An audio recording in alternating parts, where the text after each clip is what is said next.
Get this party started. Why don't we just go ahead and get this started?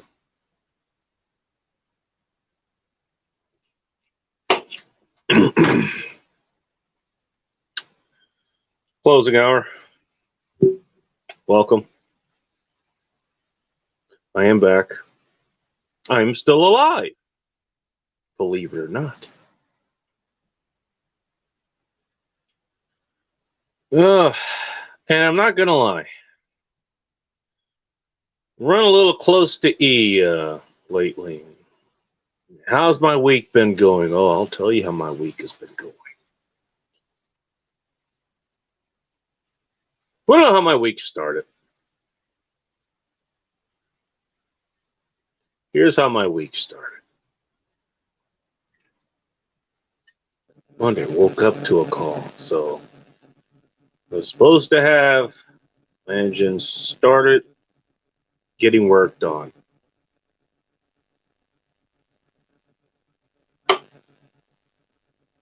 Beginning of the week. So I get a call from the shop. And basically, they end up being kind of freaked out. There's something else that they're wigged out about as far as the engine goes. Ooh, the other one's over here, too. These punches are really good, by the way.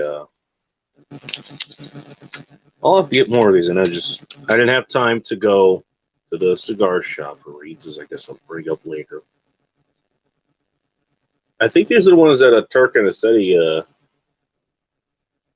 he told me about at some point. Too late, whatever.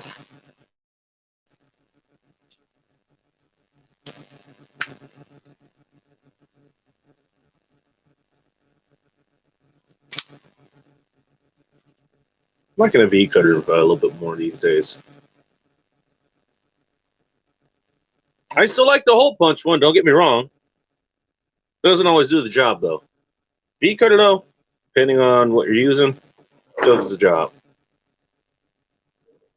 I get a call from them. They're saying, just for the labor, and they think there's something else that might go wrong with it because they've dealt with this kind of stuff before with old cars like mine. And believe you me, I've had those fucking failures, too.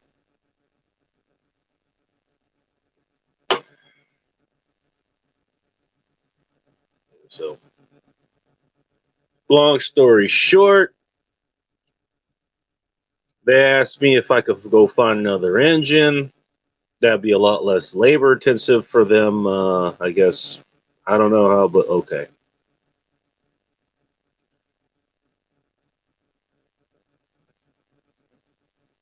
So I do my due diligence. They gave me a few leads, and I follow up, and the best one I could find, it still has yet to call me back. The first one I contacted said that they had a couple engines, but they were both over 200,000 miles. The one I have now is sitting a little over 150.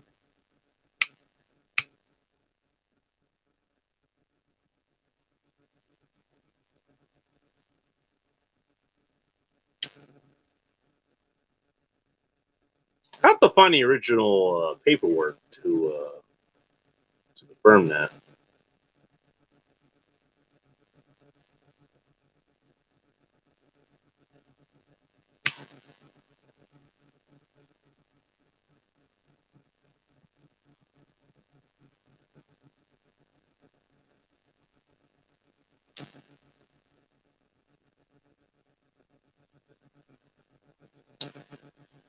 That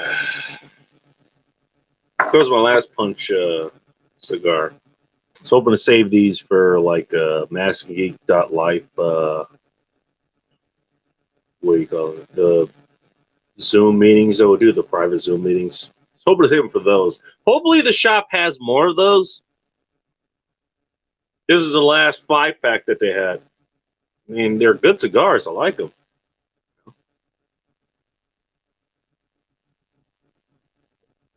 They're not too heavy. They last about an hour, hour and a half.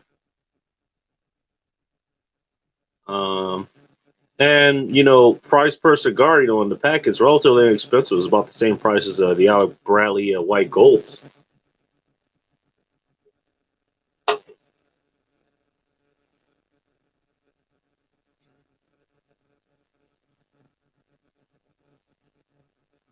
It's a nice little budget cigar. I like it. But yeah, that's been fruitless as spending my time doing that. Spending my time on the phone with insurance, which I have not heard back about getting reimbursed for the full fucking cost of the goddamn tow I should not have had to pay for reasons.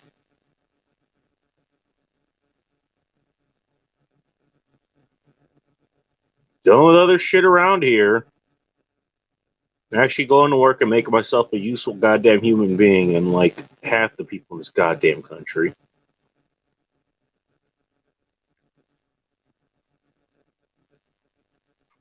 Yeah, I just have not had time. Hell, I'll tell you one other thing has been taking my time up, and this is definitely more recreational, but hear me out on this. Is that I've gotten a lot more girls online that are contacting me. In fact, I'm looking on the screen that I'm broadcasting this from.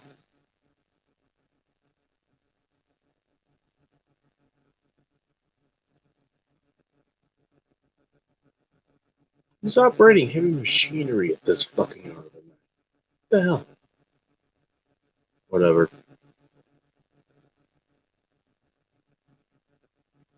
I've got like several fucking messages sitting on my damn screen from multiple different apps.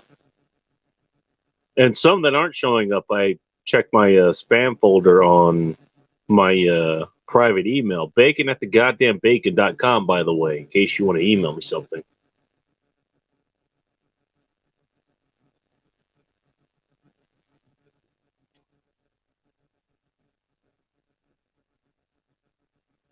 And I got messages from other dating apps or whatever the fuck they're called. So I got all that shit to get through. God damn it, Brave. Fucking do that. Case, here's a little bit of a look behind the scenes here. By the way, trash can this way. I missed. I'm only half black. I'm black from the waist down, man. What can I say? Waist up anybody else's fucking guess, dude. That means I'm not very good at playing basketball. Basketball is a very waist up sport, so you got to be fully black for that. Although you do have some decent white players. I think there's a Asian in there every once in a while. Don't hear about any Mexican basketball players. Come to think of it.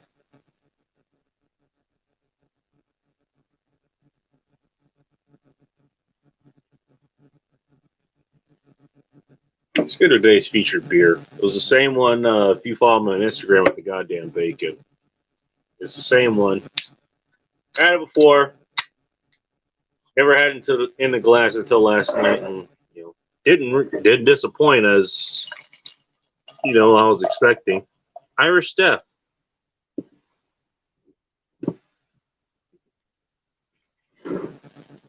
There we go. And now this looks more like my profile pic or avatar, or what the fuck you want to call it. Hopefully you can see that. There you go. Irish Death. There you go. Dangerous beer at 7.8, and it doesn't fucking taste like it. Like, not even close.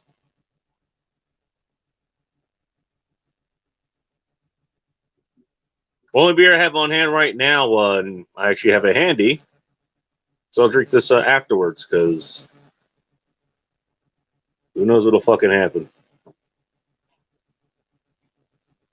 I don't see too many people joining right now, so this may be just a quick one. But I think I just want to deal with beer for now. I'll pull what Rob says and just deal with beer, not switch to spirits mid-show after I run out of beer. Depending on how long this ends up running, I don't know. It's my house beer. Red Hook's Big Ballard Imperial IPA.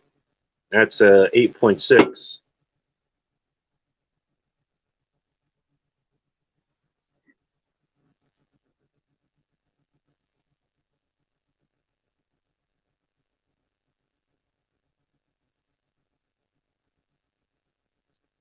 Things going on downstairs, but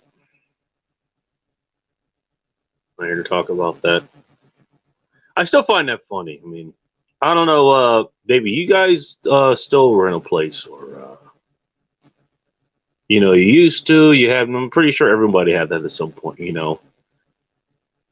All the places that I have had, with the exception of one being in the place that was kind of in the not the mountains or like you could call it sort of the suburbs of June Lake, if there even is such a thing. It was kind of out of the main part of town.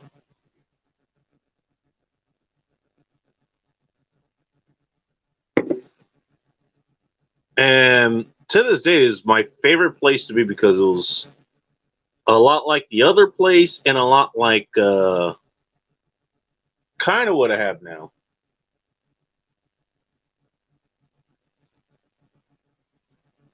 It was what you call the grandfather or the grandparents' quarters of what was essentially it was a 3-story, 4-bedroom, 4-bathroom estate, and it was meant kind of as a kind of a vacation destination. People come in town, they'd rent the place out, to go fishing, or go check out other things during the summer and during the winter, I guess. It was there during the winter. Yeah, we were there during the winter. So people just came in, they stayed in those places and all that stuff.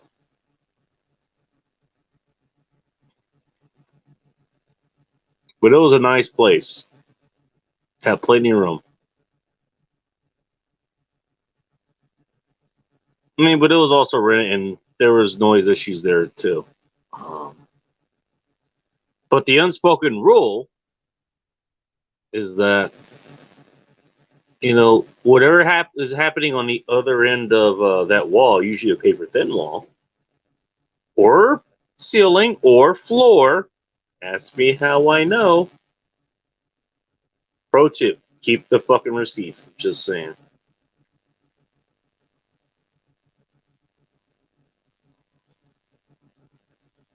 Gotta make that post on Instagram.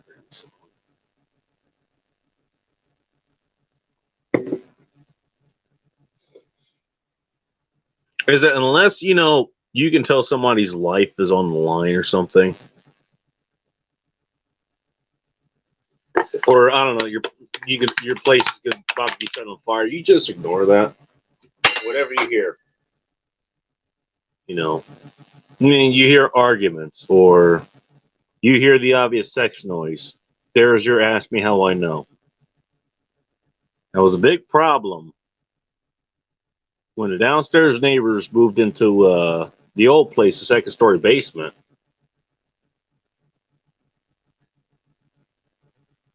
And I started having Bowl of Chaos over.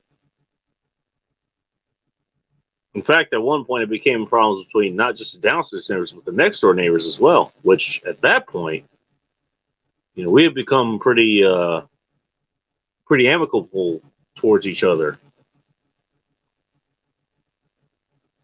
I don't know. What could I say?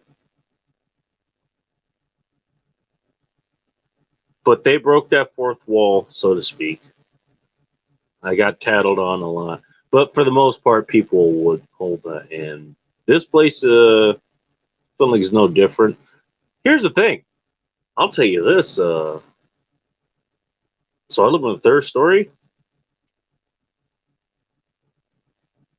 So I have a whole floor, with the manager of the building, Ken Bocci here, and whatever he's got going on. And the good thing is that, he, I don't know if he has quite the same hours that I do, but They are definitely night owls. Let's just put it that way. So I'm not worried about them. They're not 9 to 5ers. They're not trying to get to sleep at around this time.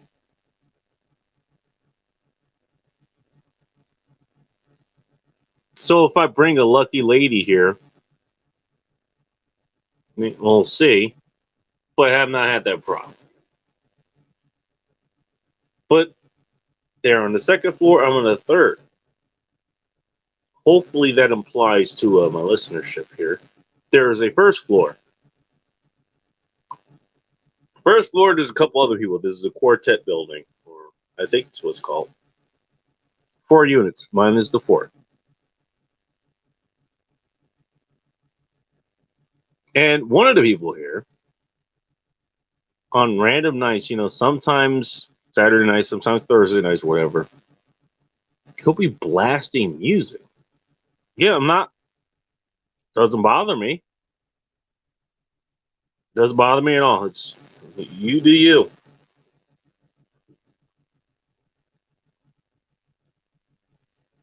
But he's on the first fucking floor. And so that means it's traveling through Kimpachi's floor up to mine. That's pretty incredible. So I'm going to have to ask him what kind of sound system he is. I used to be into sound systems, hey, some things from black culture never really go away. What can I say? I'm not all into, you know, big sound, heavy bass, all that kind of stuff. But I don't know, just naturally curious. I don't think I'm going to tell him. I'm not going to break that fourth wall.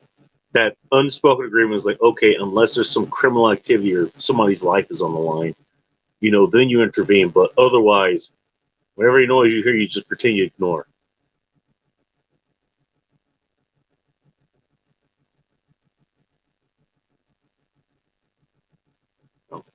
We take that seriously.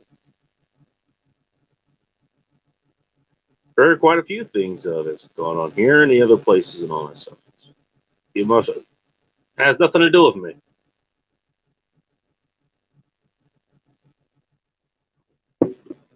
I'm hearing things going on right now.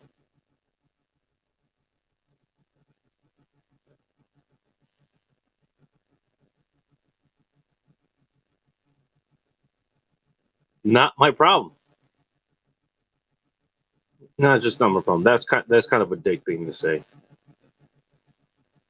But it's their business, not mine to get involved with. Let's just put it that way.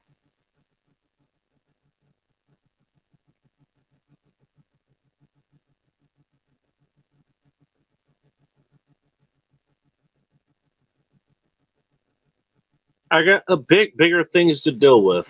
Like, okay, let me show you something here. So I have the device I'm broadcasting to you on with the unlimited internet, which is so fucking nice to have. Tell you, it's nothing nicer than just having that, and I can just listen to all the live streams on when I'm working, or when I'm around here. Like I was listening to Wrestling's the Blues. He was talking today about people doing like 5-6 hour streams, and somehow their installs for that. I'm not going to necessarily disagree with them on that but hey, I think the longest stream on here is was like 5 hours and 15 minutes or something like that. It was because Bull Rush showed up.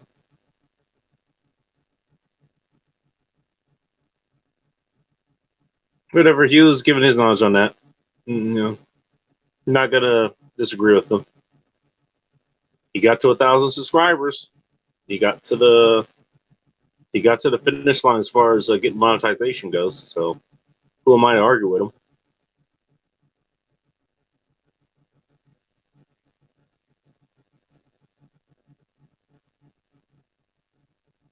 But I was listening to him in the background, all this other stuff. But that's what I'm broadcasting on. Other thing I have here this device. And what's on the screen really isn't important. The fact is that it's here. So it was showing out it's 11:43 or 11:42 or whatever it is.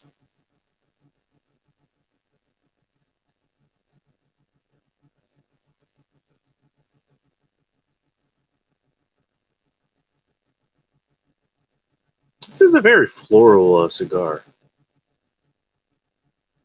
Come think of it. I like it. Um, but I'm glad to have this back in my possession. And if you follow me on Instagram, you probably heard this story already. If you don't follow me on Instagram, it's just type in the goddamn bacon and it'll pop right up. Ask me how I know.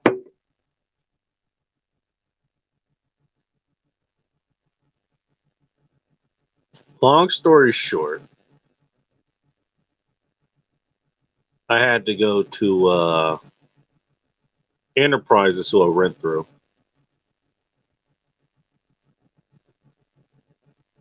because it's going to be at least until Monday before I get any answers, and it's going to be well after that, probably Wednesday, before I either get this engine repaired or another one shipped here and put in. We'll see. So that means I need some other mode of transportation to do my job and to get supplies here and groceries and all that other stuff.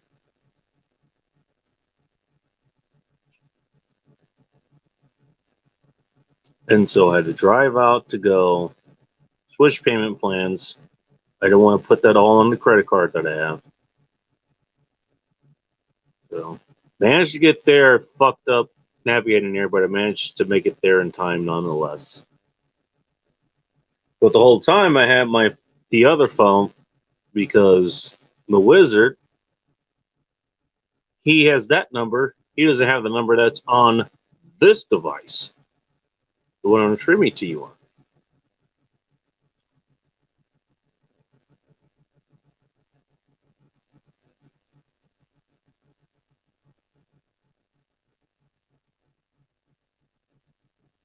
So I'm waiting for a call from him. Never comes. I get my rental kind of extended, and I put the phone in my lap, thinking, okay, I've turned the ringer up on it. Hopefully, I'll be able to get something. Hopefully, he'll call me, whatever. He never calls me. I don't know what's going on with him. Last time I heard from him, he sent me a message saying, call me in a few days because he's dealing with the EIU, as Blake and Terrace Pop call it.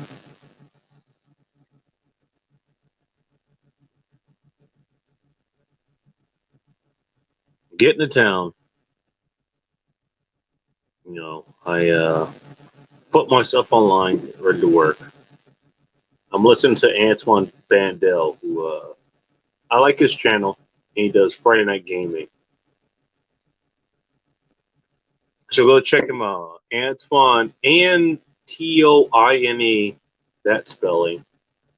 Bandel, Bandele. I watched a lot of his versus videos, and I still remember when I was like laid up with another version of food poisoning. He was one of the reasons I got through that was because I got to watch a lot of his stuff. And I watched it a lot afterwards, and now he does Friday Night Gaming. So he does live streams doing that. And it's just a nice thing to, to hear or listen to or whatever, just kind of the background. I mean, half the time I don't even know what the fuck is going on, but it's just nice kind of. It really is.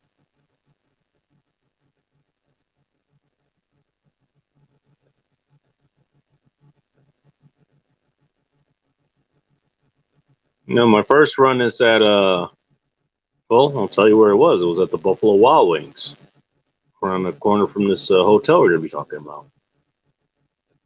And, okay, kind of back to normal. I still don't know if it's kosher for Enterprise. I know that I deliver for a living, so I put all my stuff in the trunk, and then I kind of I had taken the time to put everything in the trunk, make it look like it was just normal setup.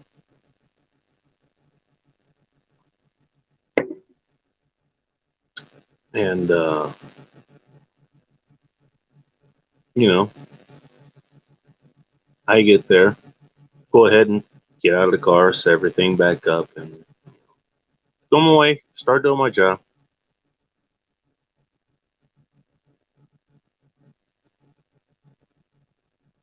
It was a pretty busy night, short but intense. That's how she describes it.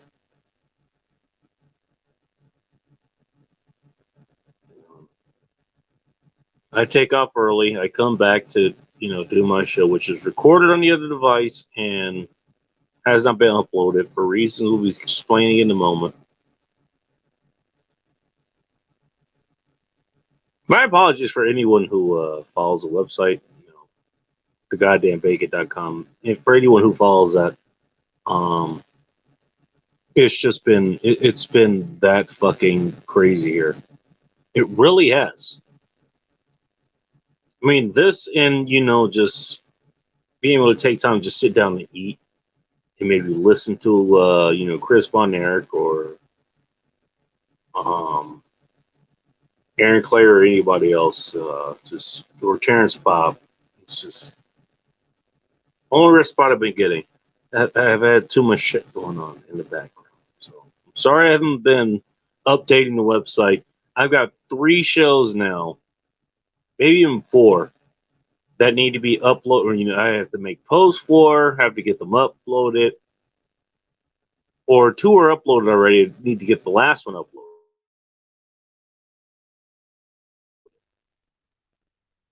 Um, but I still have to make the post for them, and so to put them out there.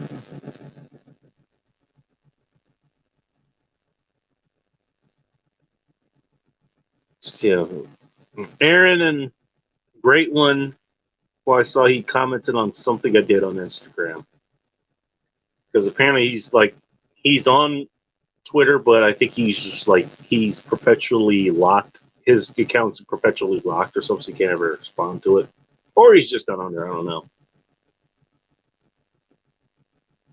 And all the other people who tune in, Adam Piggott, who else? DT, I think.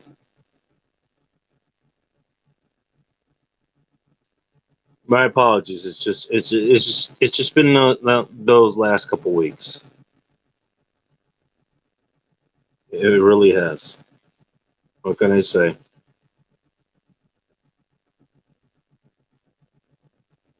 All right. So I get home last night, Friday night. I live stream on Instagram while I record the show. So Instagram gets that kind of exclusive content. And then it goes on the website whenever the fuck I can actually do it. Get home, I'm taking off all my armor and weaponry and shit. One of the last things to do is reach into my pockets to get the phone. Now, this one is already on the charger because it was run down pretty low, and that's one of the reasons that this show is a little late today, is because the battery's still low, and I didn't know who was going to be tuning in, if anybody was going to be joining. Sometimes we do shows that are a lot longer. Sometimes we do. And since I have to run on battery power, that's kind of important that I have more battery.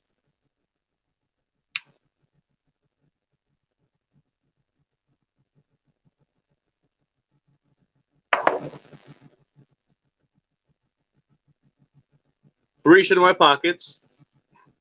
This device is obviously on the charger, so the left hand just kind of follow muscle memory. Right hand dives in there. No phone. I'm like, that's weird. And then I realized, okay, I kind of had my phone out. Wasn't in my pocket when I started my shift because I was waiting for a call from the wizard and all that stuff. We're okay, probably in the car. Go outside the car. It's not there. Okay, or at least I can't see it. I'm like, oh shit. So go back in. We're still streaming Antoine's live stream. I turn that off. Go back to the car. Call my phone. And I'm expecting to ring, okay, maybe it's under the seat or something. Maybe it's under the gas pedal. Who knows? It's ringing and ringing and nothing. I'm not hearing anything. I'm like, fuck. Another fucking phone. There's 2 lines on this that I'm using. One is the show number. The other is a legal number. So now I'm going to have to figure this shit out. What am I going to do? Now I got to cancel one of them. The other one's prepaid, so no biggie there. But then I got other people who know that number, and the wizard being one of them. And he's going to want me to call him from that number. I'm thinking, fuck. But then, like, the 5th ring goes through, and somebody picks up. It's like, hello. Kind of sounds apprehensive, but he sounds friendly. And unlike the guy who stole my phone before, I just kind of asked him, like, hi, how did you get in possession of my phone? And he says, well, picked it up off the street. I'm staying at this hotel. I think is what the hell is the hotel called?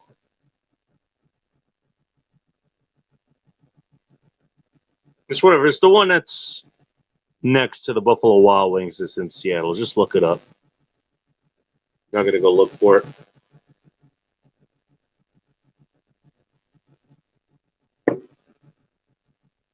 But it says he has it. He saw it on the street, and he brought it inside. And I thought he was just somebody who was staying there or whatever. And so I offered him, like, hey, you know what? Let me know what I need to do to get it. I'll give you a 20 just for your troubles and all that stuff. And I tried calling today to get to kind of confirm. I was letting him know I was going to call him and let him know I was on my way. Calling my own fucking phone and let him know I was on my way.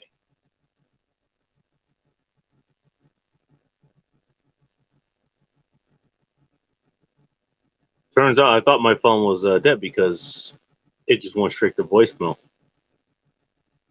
I'm like, oh shit.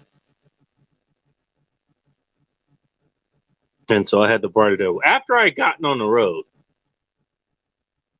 to actually call the place, and I could not find the actual. You scroll down enough on Google Maps or whatever. If you're looking for something, you can usually find it, especially if it's like something obscure or something. This place, no. You can only find the goddamn places, like the pointers on the map, like the places that were inside the building, but not the building itself. Or at least not the hotel itself. It's the weirdest fucking thing ever. So I just found when I went through like several fucking transfers because I decided,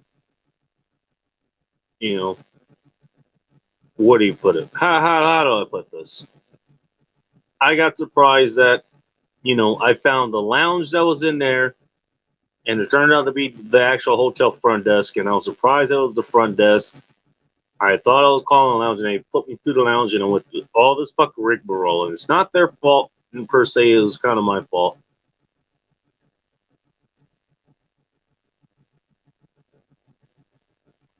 But eventually I get through, and the guy ends up being the guy who actually had picked up my phone. So I let him know it's going to be like 30, 40 minutes or so before I can get there. I get there. By this time, Chris Von Erich is on.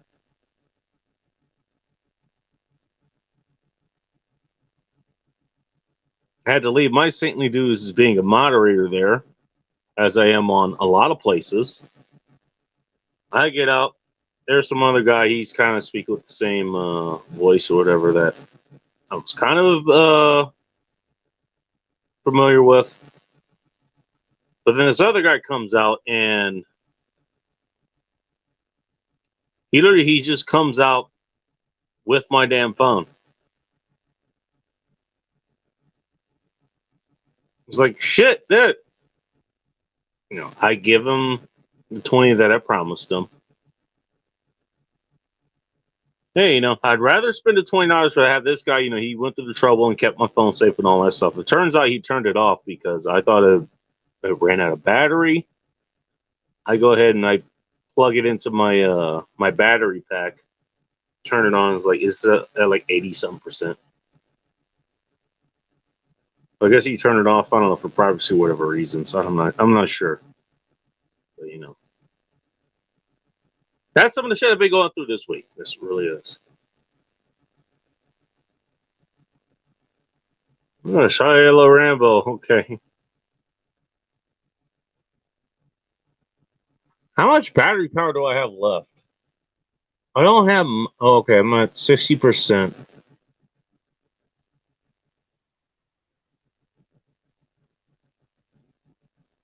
I don't know if Boris wants to join. I don't know if he actually saw the thumbnail. But I'll throw this in here because he's here.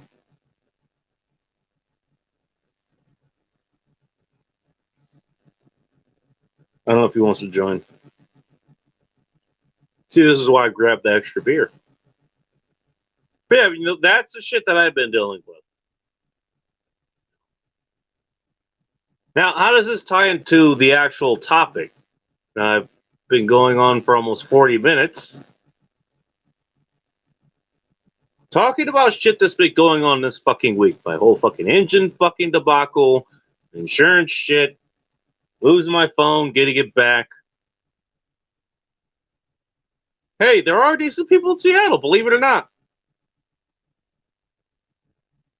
Boros is going to go put some pants on. Boros, I don't know if you knew this. Nobody believes you when you say you're going to put pants on. We all just see you, we all picture you Donald Duck at it because we only see your torso anyways.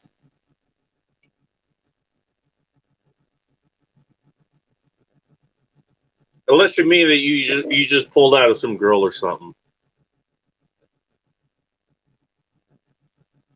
Anyways. Yeah, I'm not going to be able to go very long on this one because the batteries. Let me, again, I'll explain this for the peanut gallery, who may be new here. I'm sorry, it's been on and off. Real weird. Some nights I'll have a bunch of people from like Dark Like Dugan channel show up. Other nights I won't. Every time it's like when Bull Rush shows up. I don't know why.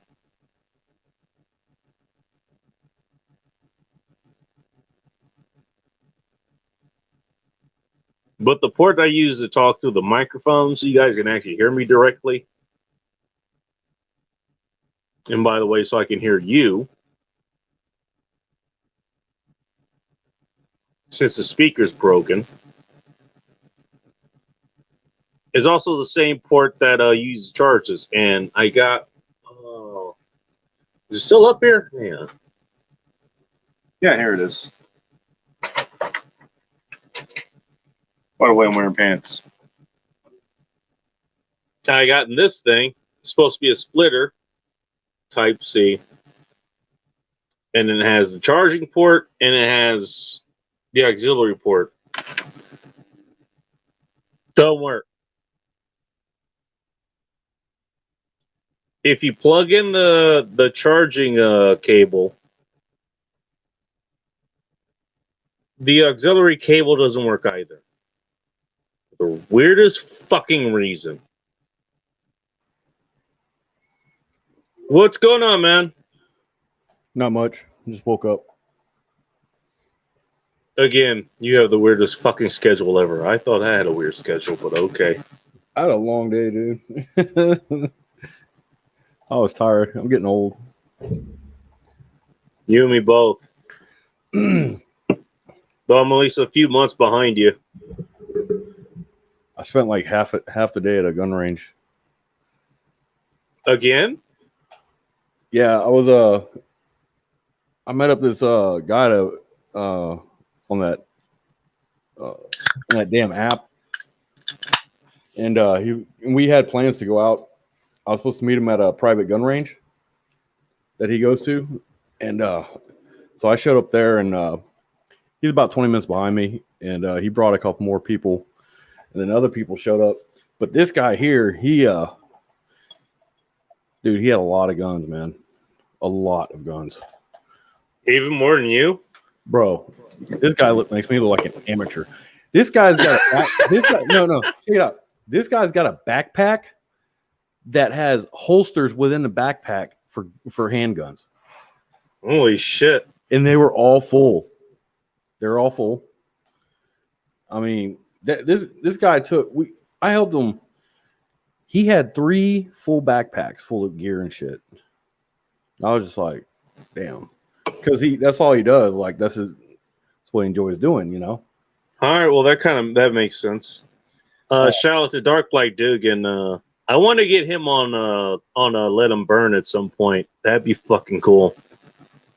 I don't know if you know who that is. That's Dark. That's his channel.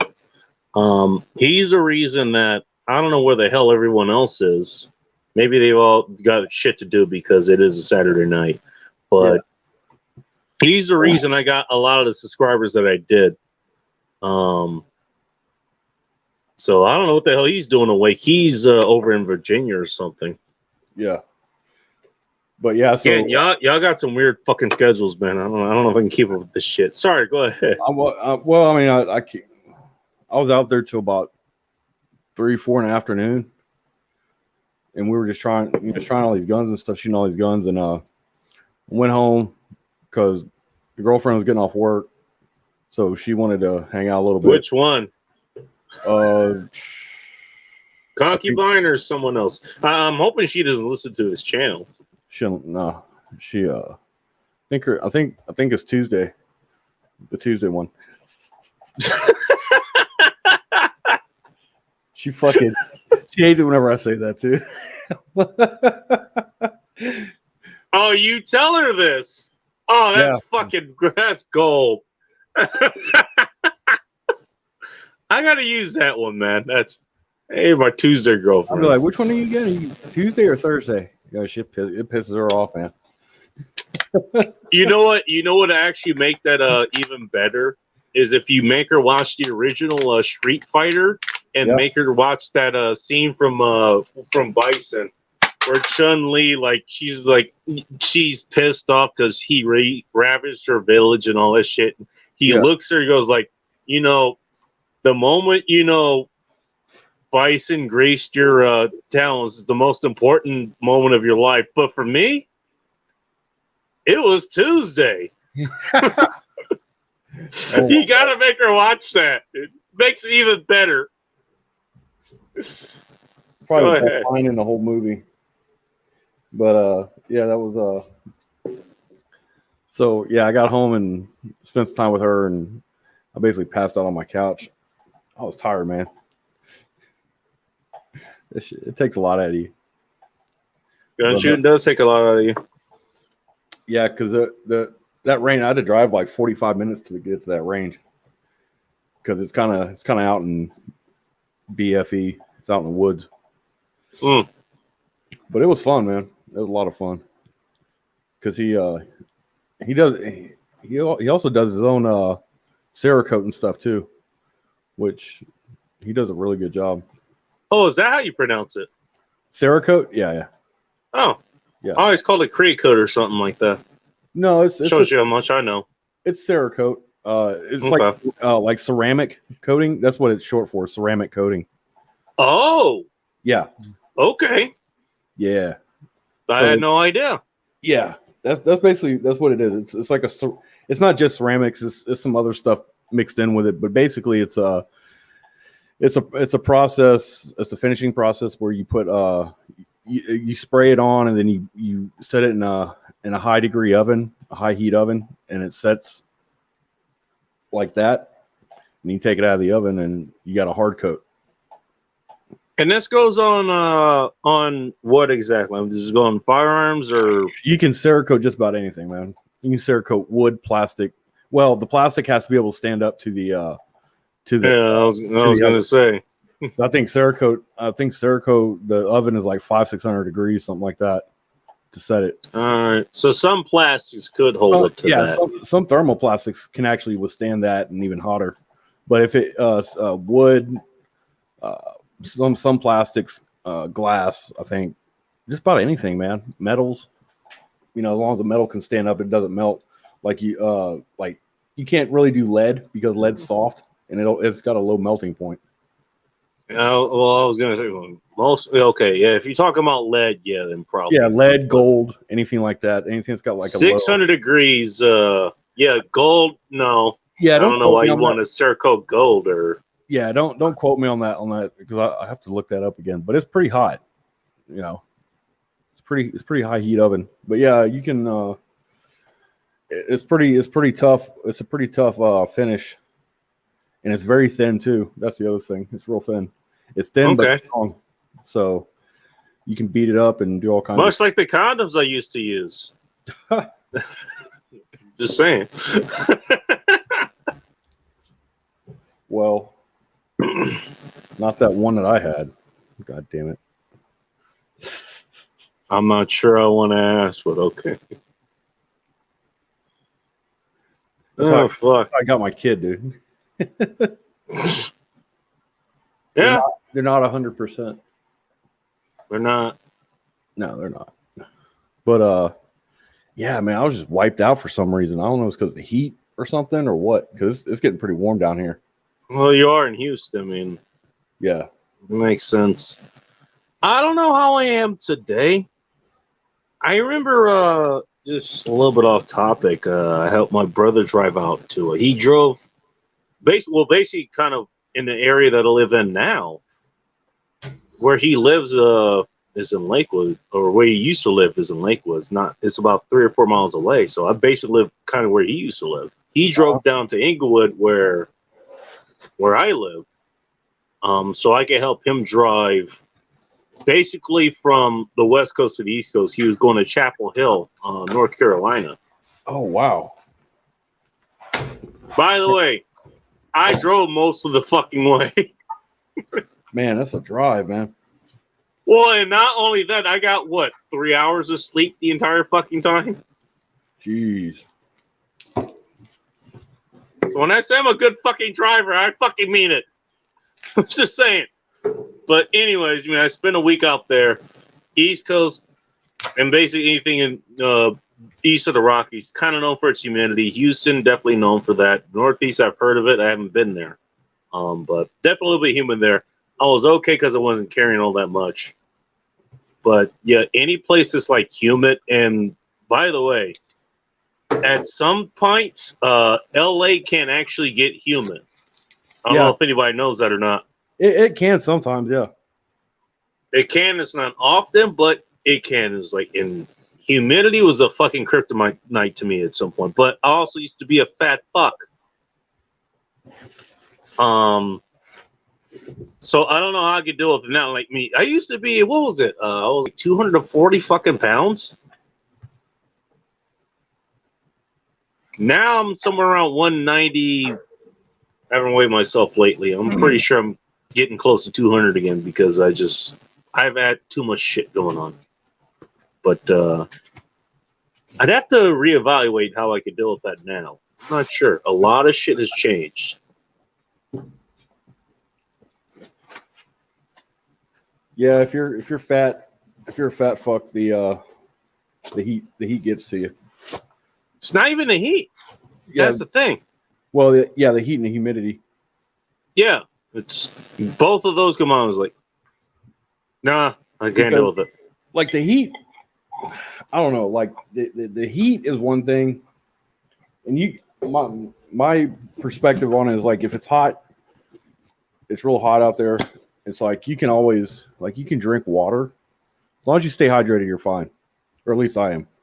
Certainly When helps. Yes. when you add high humidity to it, it just takes the piss out of you. Like there's nothing that you can do about it.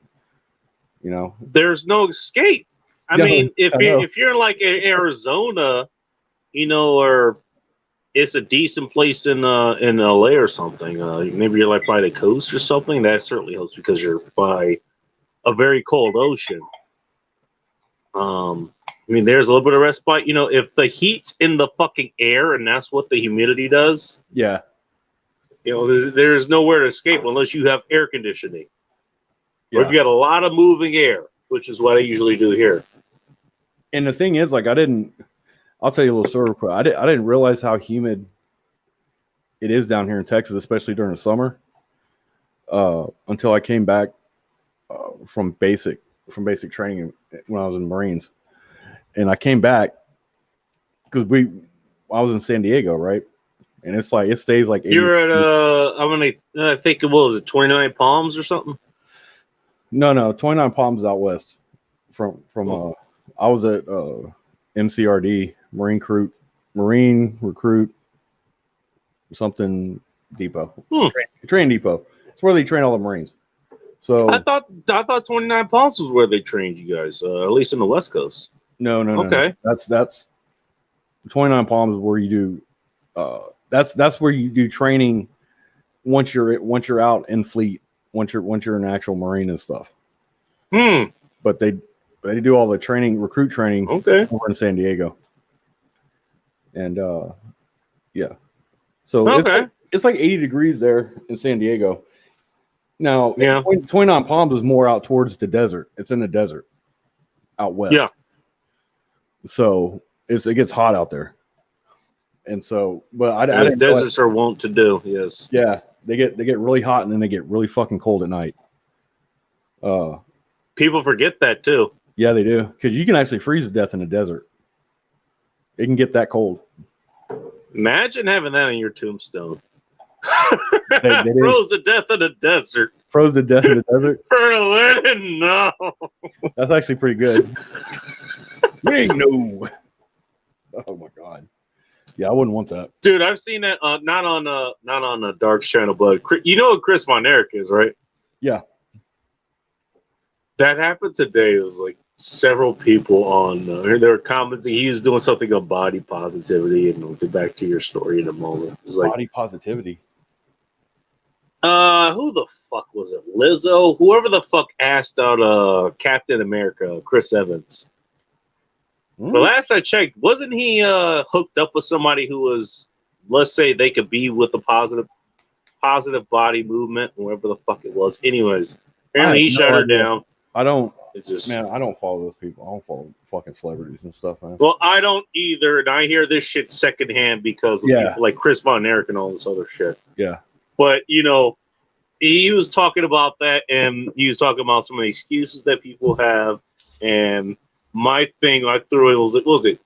Yeah, I have a glandular issue for the winning, no. And then like several other people because I've been doing that. I do that in almost every fucking chat because I think it's fucking hilarious. And several other people in the chat did their own fucking version. I was like, damn, well now this shit's really fucking evolving. I think it should. I think it should be out there. One reason I do it so often. I even just say in my fucking private, I'm looking at shit like, winning there. It is getting around, man. It's getting pretty, that's good, though. Well, hell, you can, next time you're on with Nick August, you can tell him I took his fucking word because he said Terrace Pop wasn't quoted enough. Oh, he's quoted enough now, all right. It's fine. They've got plenty of other isms. It's always about the isms. That's because Pop spent most of his life in the military, and one of the things you'll find out if you're ever in there is that military's got a lot of isms. There's a whole lot of isms. So I gather that just from my time in the ROTC, not the real ROTC, just the one they have in high school. Yeah. There's a lot of isms, and there's never a short supply of any. Probably forgot more than he can remember. Hey, I mean, you know, you deal with that. You know, you're in a field where death could very well be around the corner. I mean, so I could totally understand. Oh yeah. Did you catch the topic of today's subject, by the way? Just out of I saw. curiosity. I was reading part of it. Something about Oh, AR. you saw the thumbnail? Yeah, something about ARs and rehashing a bunch of stuff Oh my for the god, that was 460th time. 420th, 42,000th, and 69th time, and I just picked that out of a random. I picked that out of this hat, by the way. That's a lot. Just no, just everything that I was kind of talking about, you know, before you came in, and then you know you came in and talked about your day and a lot of other things we've been talking about, you know, up until this point. I think it encapsulates that point perfectly, and I'm still surprised that I don't know what the fuck is going on. Do people listen to me every other fucking week? Maybe people have something else going on. I have, again, I was talking earlier, it's like I've got like a million fucking notifications on a bunch of dating apps from a bunch of dating apps, whatever girls messaging me and shit. Which I might actually take one of them up on it tomorrow. Oh, yeah. So things might actually be improving here. Who knows? Yeah. I'll give him a shout out. Vince has been helping me out in the background, so I think he's part of that. On the dating apps. Yeah. Because I just got back into that shit after what 5-6 years or so. And like, I just don't give a shit. I'm just gonna put out whatever the fuck I want to put out. And he's kind of like, hey, maybe not do this, and whatever. You know, which is fine. Oh Yeah. God. Vince has pretty good. He's got pretty good results on dating apps. Yeah, it's one of the reasons I asked him, and I'm glad he decided to help me. I'll get back to him as far as my results go on that. I never got into the dating app thing. I tried it for about a month and a half last year, and I don't know. It's good for some people, I guess. It's just not for me because I've been, you know, most of my whole life or most of my adult life, I've just approached girls, and that's what I'm comfortable doing. Well, no, and that's what you should do, And I get the best you results know that way. So that I mean, yeah, well, 100% right. That's where you will get the best results. That and the actual what do you call it? Social media space like Facebook or Instagram or something. Ask me how I know. yeah. I mean, but it's just another option. It's just another line in the water, so to speak. But I made a real campaign about it last year, and that had the laughably predictable results that I got a lot of different posts out of. But you know, I figured I'd actually take it a little bit more seriously and see if I can actually get something out of it, and I have been, which is nice.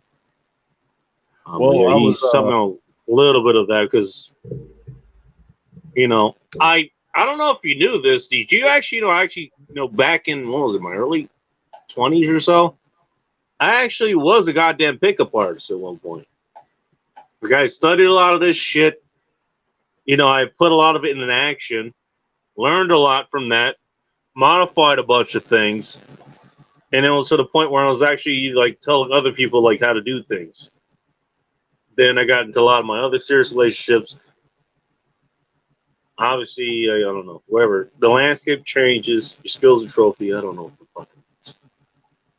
I honestly see it as all kind of people skills, really. And I even started getting that towards the end of that thing. Is like, it's all people skills. it You're kind of just is, doing to get, PUA is just the version of it to get laid. It's really what it is. yeah, and that's the thing too. Is like a lot of the social skills that you do learn transfer to other things in your life. Right. The social skills, you know, it's some of the stuff. It's just not for picking up girls. It's just for communicating with other people, you know, and socializing with other people.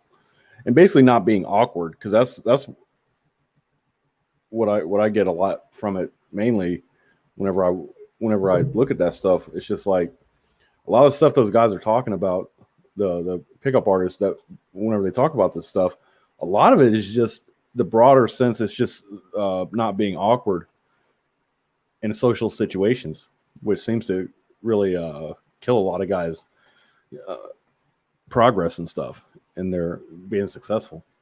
It does. As long as you can, from my perspective, as long as you can go up to a girl and not say dumb things and produce coherent sentences and stuff like that, you'll do pretty well. You'll do pretty well. And if she's And not I'll ask you interested, this kind of a softball question that you and I both know, but for the audience here, what does that require to be able to kind of do that kind of thing? it requires testicular fortitude and the ability That well, to be shot down and not get pissed off about it. But yeah, okay, both mainly of those balls. are good, but what else is required? Hint: you need a lot of it. I don't know, fucking Experience. oh You need to get the fuck out there and do it. yeah, absolutely. But you gotta be able to go up to the girl first, and that's hard. And that really doesn't ever go away, no matter how much experience you have. In my opinion, because I always get, I like it now, but I always get that feeling approaching a girl that you don't know. For me, whenever I approach a girl, I get that little queasiness in the stomach, kind of like I get before I get in a fight. Yeah, I know exactly what you mean. A little nervous feeling. Yep, I know exactly what you mean. The same feeling, but funny enough, I don't know, and maybe it's just being. I'll be honest. I mean, different in Texas. There ain't too many places to approach here in Washington State anymore. Who knows if that'll change this year or maybe next year, maybe next fucking decade. Who fucking knows? But ain't nowhere to fucking approach anymore. I approach everywhere. I don't go anywhere anymore. Oh well, yeah. You got to get out. You have to go out, obviously, and the hardest part is going out on your own. But I kind of like it in a way because I don't have to worry about anybody else, like cock blocking or anything like that. But I go anywhere and talk to girls. Like I'll talk to girls at grocery stores. Grocery store is a good place. What's up, Atham? Athem's working right now, I'm guessing. Yeah. I mean, you can be at a checkout line. Just turn around and talk to a girl, dude. Just strike up a conversation. You can be about anything, but the weather. Preferably, you want to have something. I don't know about the weather, but more interesting than the weather. But yeah, just as an opener, just as an opener or something like that. You can always. I can see the weather actually. You okay, I'll go back on that. Well, it depends on the kind of weather. It could be if it's something that's special that's going on, like that fucking snowstorm that you fucking had going on earlier this year. Is like it's like a hurricane. It's like, so how about that hurricane? Or well, hey, I had to. We were talking about this early. I think earlier this year or last year or something like that. You had to put up fencing because you had this hurricane that was going through. It was like, shit. Have you had to put up hey, have you had to deal with your fencing since this hurricane knocked yours down? They certainly knocked mine down. You could open up with that, and all that kind of stuff. Okay, so I can definitely see the weather. Okay, I'll take that back. Yeah, I think we had a tropical storm that moved through. It was just mainly just a lot of wind. It was some rain, but it was mainly wind. And my fence is about 10 years. It's about 11, 12 years old, and that's usually the lifespan for pine fencing. Oh, okay. I know about that. Yeah, it's about there goes Atham's comment right there, kind of tying into that. Snowstorm coming? Yeah, man. And it's like April, almost May. How the hell are you getting a snowstorm in damn near Reno? I mean, I know you're higher up and all that shit, but goddamn. But no, yeah, okay. I mean, anything can be turned into an opener. Yeah, But as far as I don't know, this is just me. Maybe I'm wrong or something. I don't know. I know a really good, like But a really good one's been successful for me, especially inside like a grocery store setting. Is like you just real quick like glance in what they're buying like in their cart or something, and just be like, hey, what do you think about that stuff? What do you think about X food or whatever she bought? And then what's in her car or yours? hers. Oh, Why would you ask a oh, question? okay, all right. Just be like, I've never tried that. What do you think about it? Oh, okay. I see what you mean. Yeah, yeah, I could see that. Just ask them, is it any good, or and then you Maybe kind of, you're interested. Maybe it's a type of meat. It's a different cut of steak. Okay, Okay, me. I like New York strip. Everyone loves ribeyes, and I have no dislike of ribeyes. Love them too. I just happen to like New York strip. It's just me. Fight me over that or whatever. But okay, she happens to have tenderloin in her. So I was like, okay, what made you pick that cut of meat? and Are another you thing gonna too, like marinate it? yeah, because like if a girl likes to cook, that's a really good way to gauge if she knows how to cook, and because usually if they know how to cook and they cook pretty good, uh, they won't mind sharing like a recipe or how they prepare food. You know, Really? yes, I'll they, be honest. I had not thought of this. yeah, girls can. That's That's what I'm that's a saying. good Like one. girls can cook. I don't know where that. Like I've had some girlfriends that hell my ex wife she didn't know how to cook. She really didn't. But most girls know how to cook, and they usually have one or two meals that they can cook. That's like they're kind of like their bread and butter uh, recipes. Like their mom or their grandmother or someone in their family taught them how to cook that specific meal, and that's the one that they know really well. Yeah, Hot Russian X was exactly like that. She would cook a lot of the old Russia stuff. It was a bliani. I think that was their version of kind of like crepes Yeah, mixed with pancakes, and then there was basically it was their version of pancake burritos. That's the best way I can think of to explain it. And there was like some salad or something.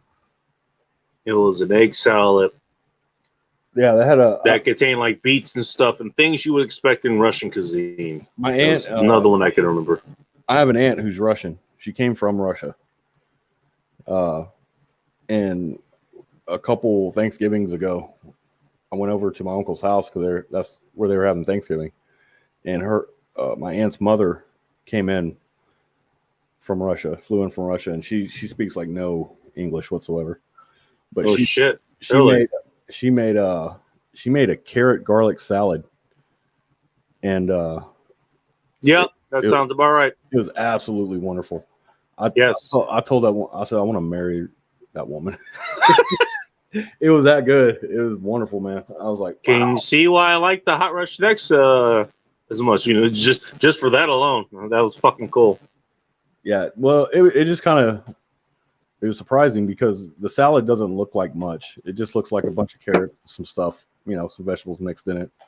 But the garlic was pronounced, but it wasn't like so bad that it was like it was overdone. But it was enough in there that it was above It everything was else. That it was like prominent, but it was not overpowering. yeah, So that's what it yeah. was. I like garlic. I really like the garlic, but You and me both, man. I like garlic in food. But some people overdo it. But this was not. That wasn't the case, man. This stuff was really, really good. Yeah, there is something to be said about that. I mean, you're taking a group of people who, up until about 20, 30 years ago, whatever, they had shit to work with. They had beets, they had carrots, they Oh, I had know. cabbage. I'm I'm half Irish, man. I know what you're talking about because like Yeah. all my that's all my family had was like fucking cabbage and potatoes and stuff to cook with. Right, and they take that and they make it a fucking delicious meal. I mean that's a real fucking craft. It really is. It's not like us. We could just go. We can go take a goddamn steak, throw it on the fucking grill. There you go. We could take something, wrap it in bacon. There you go. There is something in that. It's It's rare art. Yeah, Not Russian actually had that, you know. It sounds like your aunt did as well. yeah, they can. Yeah, both those women can cook. And that's what I'm saying. Like, I don't understand where this stuff about girls not being able to cook. That's just, to me, that's for the most part BS. Most girls can cook. They can cook. It may be one or two dishes, but they can cook. And like with the instance of my ex wife, when we first got together, she really did not know how to cook anything. She could heat up stuff like in a microwave, but as far as like putting a pan on she would be a microwave master on the app called Happen. Sure. And but after a few months of us being together, I taught her how to cook, and she knows how to cook things on a regular now. Like I taught her how to make salmon cakes, and that I don't know how to do. Yeah, you get. Are those like crab cakes or something too? Just with salmon. Yeah, there's kind of like you get ground salmon like in a can. Oh, okay, all right. And I can kind of figure it out from there. But yeah, go ahead. You take like ground salmon and make them in like tiny little patties. You roll them in like you can pretty much do anything like how you make like fried catfish. You roll them in some stuff and you fry them up. Yeah. And I just got she actually got for some random fucking reason. I don't know why I have it sitting here, but I do. She actually got oh yeah. There you go. And she actually got so good. Nice having a pinch. She actually got so good at making it. She actually makes that better than I make it now. So wow. Yeah. You really, you not only did kind of get her trained on that, you inspired her to actually fucking take it. You know, take it and get the. She hit the ground running as far as that goes. Well, yeah, because after that, she started buying. She bought a couple cookbooks and stuff, and she started making food on. You know, just trying different recipes and stuff. And I was kind of like the guinea pig. Wow. But yeah, I encouraged that. And you're still here to talk about it, so she didn't kill you. Yeah, I mean, some of the stuff was hit and miss. I mean, like some of the stuff she'd make, I would just tell her like, it's okay, that's not for me, you know. Then stuff she would make, I'm like, this is awesome. Put this on a list because she's got a list of signature meals now that she nice. And I love it. She's got some good ones, man. But I think she got this one cookbook. This one cookbook that she started making recipes out of is for like low carb or something. It was like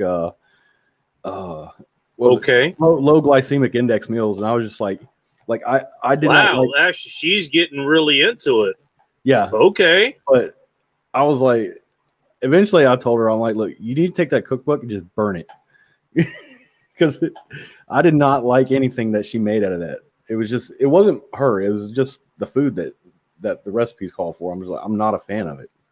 Isn't good at cooking. I'll take a wild fucking guess, but you got her interested in that, and for the peanut gallery here, she never had all right, maybe she never had to, but you got her interested in that, and now you got her interested in that. I mean, I love to cook, but I learned a few things from some cooking. I learned some different dishes. Just a real quick story, and I'll get back to my point. Are you familiar with the chain Yoshinoya's? Do you guys have those out there? No. What is it? Okay. What Yoshinoya's is, I think they actually got their start in California, which is how I know about it. They do Japanese dishes, and it's like slivers of like meat of beef or maybe even chicken teriyaki or whatever, and it's over rice. I was a huge fan of those, and I wanted to actually learn how to make it because when I moved to the June Lake area, whatever, not a lot of chains up there, and I wanted to actually make it. And I learned everything, how to make the rice, how to season the meat, and all this other stuff. What's up, Tempest? I actually learned how to make it. With red wine and all, so I think it's one of the ingredients you have to do. That, the onions, all this stuff. You learn all that stuff. And then at some point you end up moving beyond you end up moving beyond the recipes. Okay, I want to just make something. You know what? I know enough that I could just make it up myself. Kind of like martial arts, kind of like other things. You know, okay, I know the basics. You know, I know some of the advanced shit, and now I know enough that I can kind of make shit up myself. Yeah, You know, absolutely. Yeah, I and do that. so I've done that before. I'll get a recipe or something like that, and I'll make it, and then you just kind of either add to or take away from it to suit what you like. yeah, and you get to the point where You make it yours, you know. exactly you make it yours. Like the candy bacon recipe I have is it's just something I just completely came up with, which is not that complicated, but it's something that I did. Um, and these days I'm cooking meals that are like they're real fucking simple, just because I haven't had time. It's like it's mostly like what is it?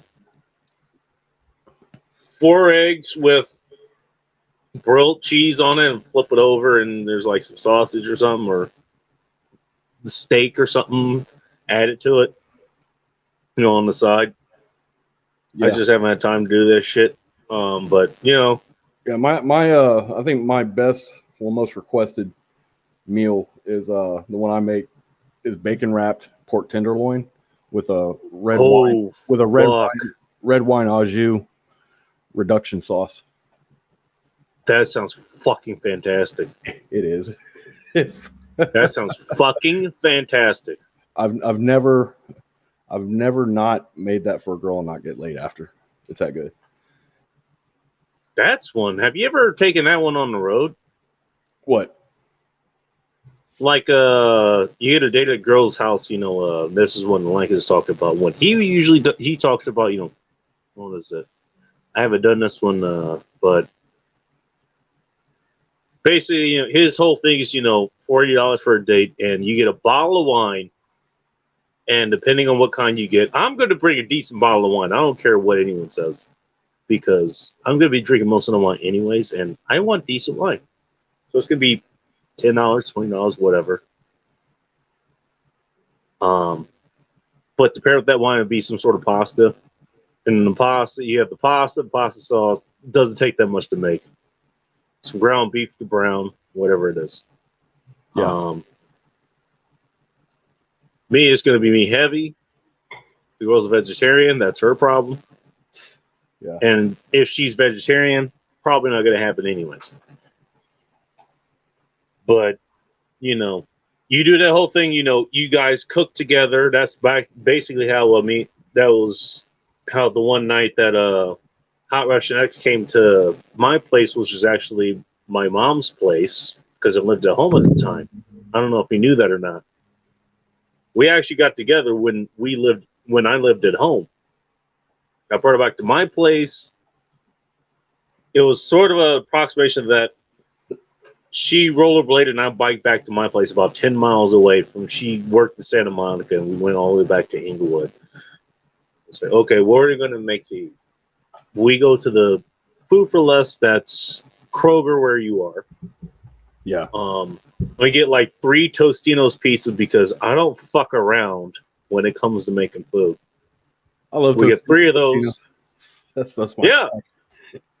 Basically, we made a layered pizza. So okay, one layer is bacon. Is one layer is one of the Tostino pieces. It's bacon. The other one it's sausage. I think it was Jimmy Dean sausage. And the other one is whatever the fuck. I think it was pepperonis or something.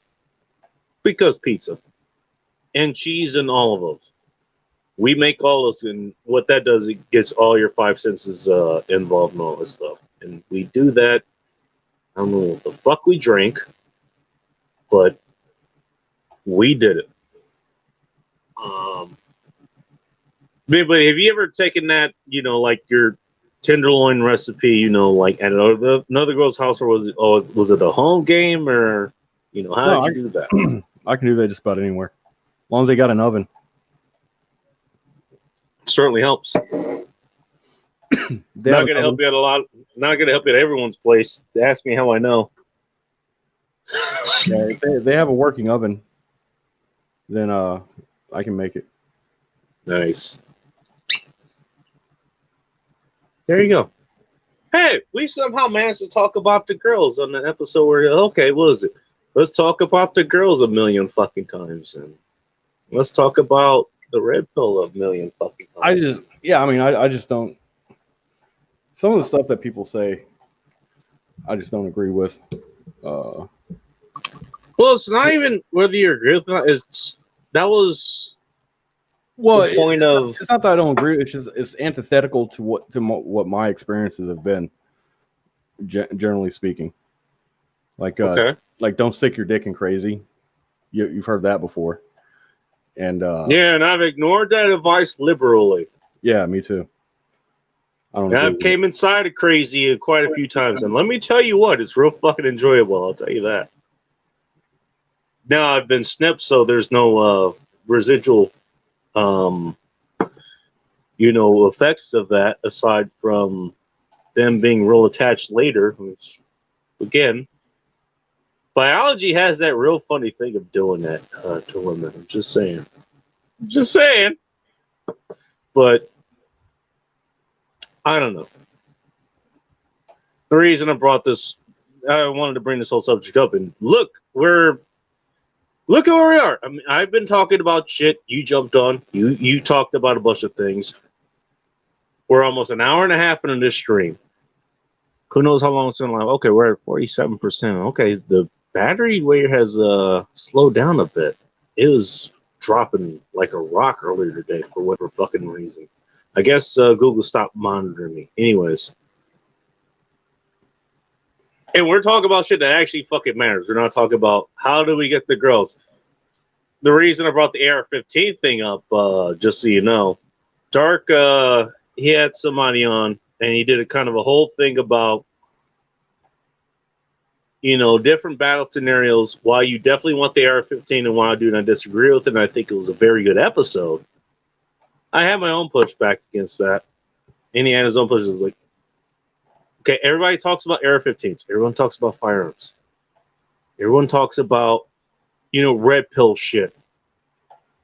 Why the fuck are we talking about this shit all the fucking time? I was like, I don't even click on most of Donovan Sharp's videos anymore. As much as I like the guy and actually subscribed to him or did his join for his YouTube thing. Mm-hmm. Pretty much because, the whole thing he's got going on between him and 21 Studios and, Roll Tomas and all this other shit. It's like, you know what?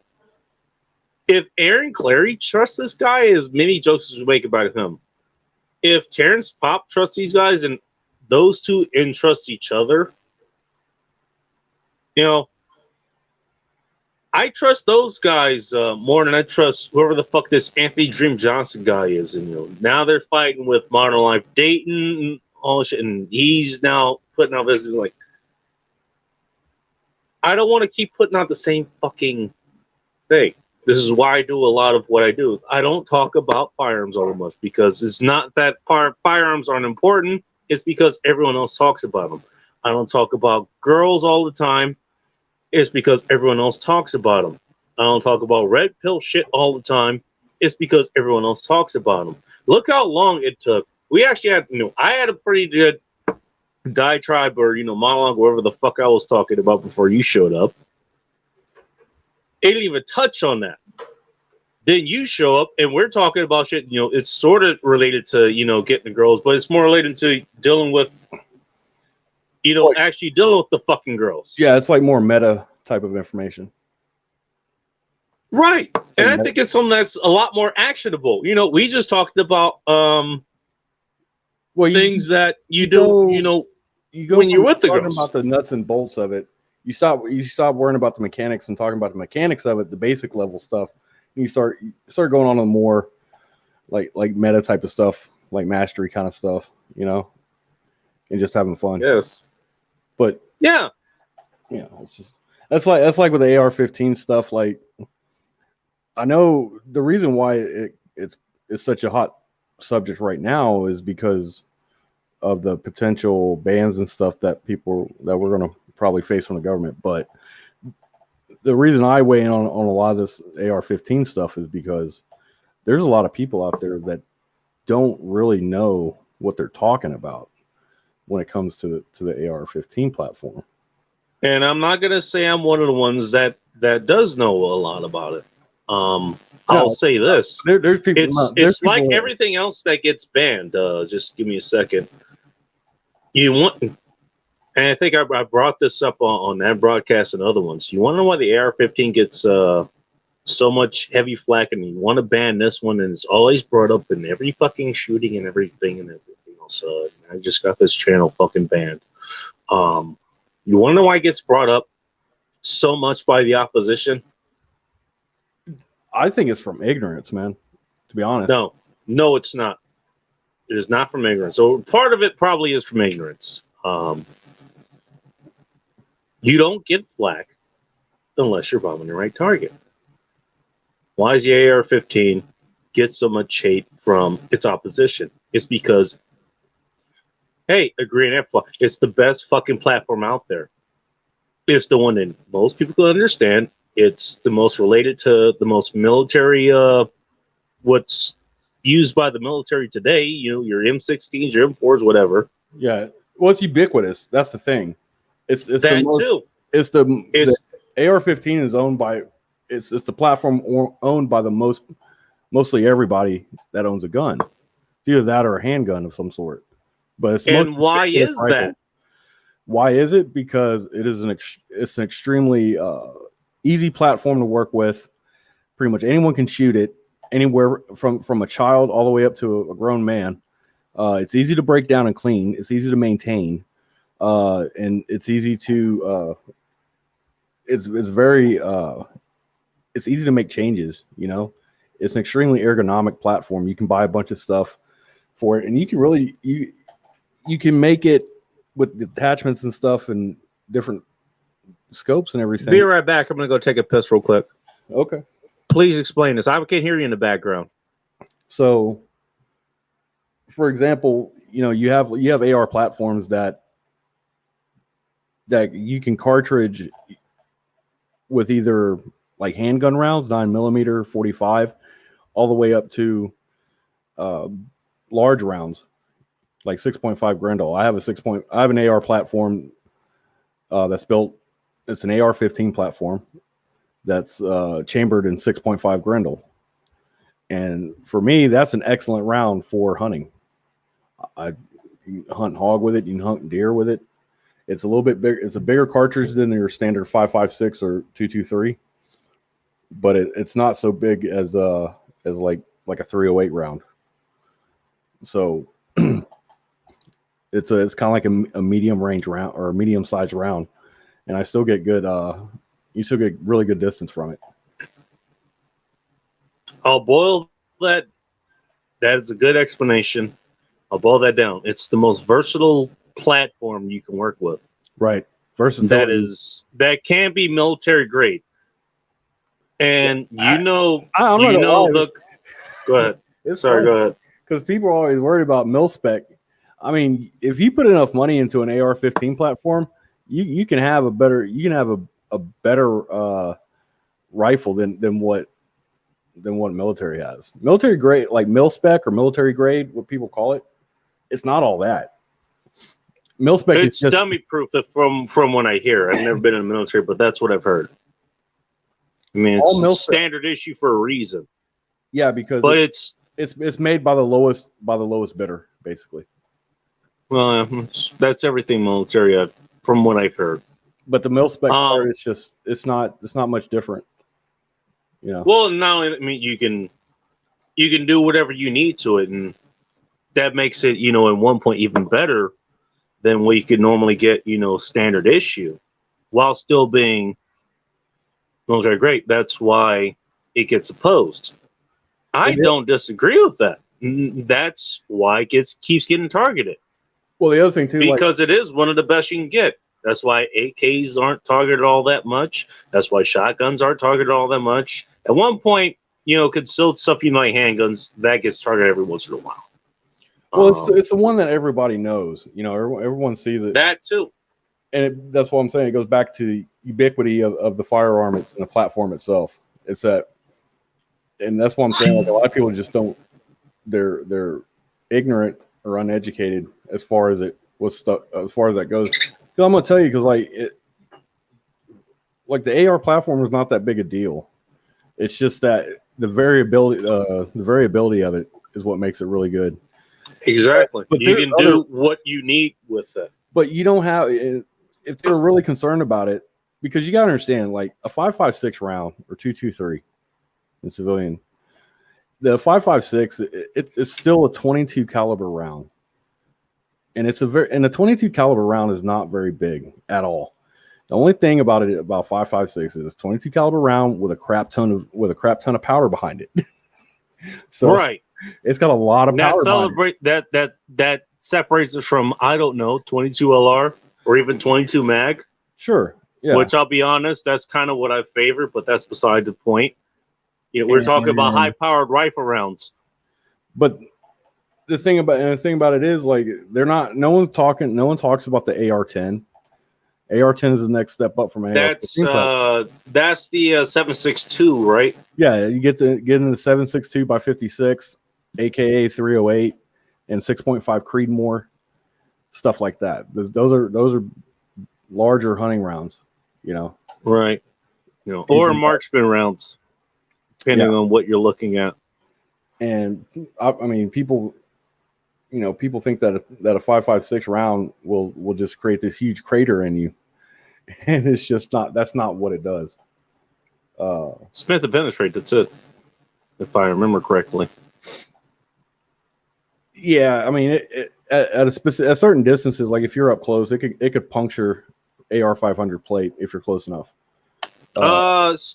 Matt of Sierra's Firearms, he just had a video talking about just that. Yeah, he had a video. What was it like?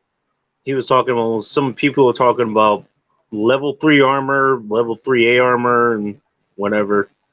And it says it stops 308 rounds. Well, I don't know what you're firing it out of. Hopefully something large.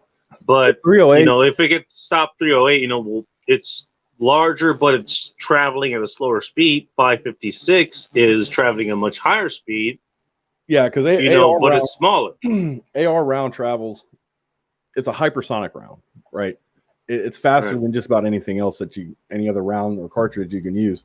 And the thing about it is, when it comes to penetration, plate armor or something like that, velocity is king. Like, hands down, it's not the ballistic coefficient or anything like that, or how the bullet is shaped. It's all about the velocity, about the speed, and and the amount of speed times the weight of the bullet. You got kinetic energy, you know, and at certain ranges, force equals mass times acceleration. Correct. We're taught that in school, you know, just as far as like just hand-to-hand stuff. And so if you take that and transfer it into firearms, you get kind of this. You can get the logic where that goes. Yeah. And we even use that. Okay, you got a 9mm. It's big, but only goes so fast. You get 223 or 5.56. It's way smaller. It's a little bit. It's a few grains heavier than your 22 LR or 22 mag or whatever. But there's so much powder behind it that's going to shoot it way faster. Yeah, the 223 round, the grain weight on it is about double. It's a little bit more than double of your 22 LR. As far as just that too. But it's still considered a 22 caliber round. Like, it's not that big at all. But it doesn't have to be. You know, it really doesn't have to be, because you're pushing that thing with a lot of powder at like 3,000 feet per second, man. Like, if you if you think about it, think about that speed just for a minute. 3,000 feet per second. That means it can cover 30 football fields in a second. That's fast, man. That's blindingly fast. Very. That's ridiculously fast. And like your 308 rounds, they don't come close to that. But it's a heavier round though. And but man, it's got so much powder behind it. Good Lord. It's got a lot of energy. Yeah. So that's what I'm saying. At like certain distances, like 50 yards and less, or 30 yards, you can punch through AR 500 plate with a 5.56 round. And Yeah. unless you get up to like level 4 body armor, because level 4 body armor is it will dead stop. It'll stop 308 rounds. It'll stop 30-06 rounds. That itself is not a round to be traveled with. But it won't. It will fail against like if it's a armor piercing rounds like out of a 30-06 or 308, it won't stop them. But there's armor out there that can withstand some multiple hits from a 30-06 round and 308s too. And but yeah, 30-06, that used to be a really popular round back in the day for military use. I don't know if you know about the BAR. I do. Yes. Yeah, they're back in the 30s and stuff. I don't know. Remember what's that? Bonnie and Clyde. You know that those two goobers. I know of them. Yeah, well, they were like really popular back in the 20s and 30s or something like that. But Clyde used to run around whenever they run around. When he would rob people, he did it with a BAR with a 30-06 semi-automatic rifle, and that thing is not to be trifled with. And it's a big gun, it's a big rifle, and it's got a big hunting round with it. And it was semi-automatic. It had shit. Yeah, it had like a 5 or 6. It came with like a 5 or 6 round capacity magazine. And yeah, I was gonna say, isn't that kind of that's more like, it's not marksman, but it didn't come with like a 30 round clip or anything. It was pretty small. It was in the single digits. No, you can't. I guess you could, but I mean, Jesus, that thing would be heavy because a 30-06 round is big. I know because my dad used to hunt with a 30-06 rifle, and it's a big round. Yeah. And but yeah, at 5 or 6 round magazine, 30-06 semi-automatic, they still make them. You can still get them. All right. But even your bolt action rifles have magazines too. A lot of them do. Do. It's just most of your precision long range shooters prefer bolt action over semi-automatic.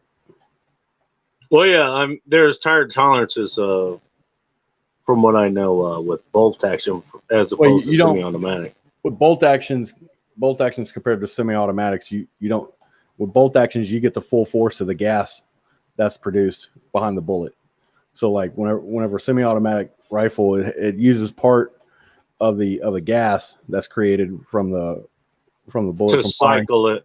Yeah, to help cycle the round, the brass out of the round and stuff or brass out of the thing. So, with a bolt action rifle, you don't have that because you have to manually eject. You have to manually eject the spent cartridge. All right, yeah, that makes sense. So with the higher gas, when you're getting your full money's worth out of that gas, you're gonna get better muzzle velocity and stuff like that. And that you get more power on target, is what you're saying. Yeah, eventually you get more muzzle velocity, which transfers into longer distance, stuff like that. All the in-term ballistics are better. All right. So that's why people prefer bolt action. But you can, like I said, I got a 6.5 Grendel. It's semi-automatic. I love the damn thing. Nothing wrong with that. It's a good medium-sized round. It's a good intermediate round. And you even explained this to me at one point. I think it was last year because I confused 6.5. I confused 6.5 Grendel for Creedmoor at some point. You explained it to me. Well, yeah, and the thing about it is, it's like 6.5 Grendel. The 6.5 is really a misnomer. It's basically what it is. It's a 6.5 Grendel it's a 7.62 by 39 that's been necked down. Okay. Yeah, it's a 7.62 by 39 that's been necked down to receive that bullet. And It's got a lot of power behind it too. I think muzzle velocity on it on 6.5 Grendel is like 2,600 feet per second out of an 18-inch barrel. The barrel I have is a 24-inch barrel. Because you have to have the extra inches, but Well, generally speaking, more inches on a barrel ends up with better distance and better terminal velocity. Right. For a round. Generally speaking, however, there is a point of minimal return on the barrel length, though. All right. So if I get a 72-inch barrel or something, probably not going to be worth it. Yeah. Is that what you're saying? Yeah. I'm just asking for a friend here. Yeah, it's not like I just get a 30 length barrel, I can shoot a mile. No, that's not how it works. There's a point of diminishing returns, as with anything else, on the length of your rifle barrel, and I think and it depends on the cartridge too, of course, what you're shooting. And right, like with my Grendel, I think 24 is probably pushing it. Honestly, I think if you're shooting 6.5 Grendel out of a 20-inch barrel would be awesome. 24 is about where that line is, where you don't want to go any longer than that. It's not necessary at all. And you deal with moving issues once you start getting past out that too. What? Once you start getting past 20 inches and all that stuff, you still got to move the damn thing. So I don't know, unless you're like a dedicated marksman or something. Yeah. You still got to move the damn thing. Yeah, especially if you're dealing with, like if you're in like close quarters combat, like that just starts to matter.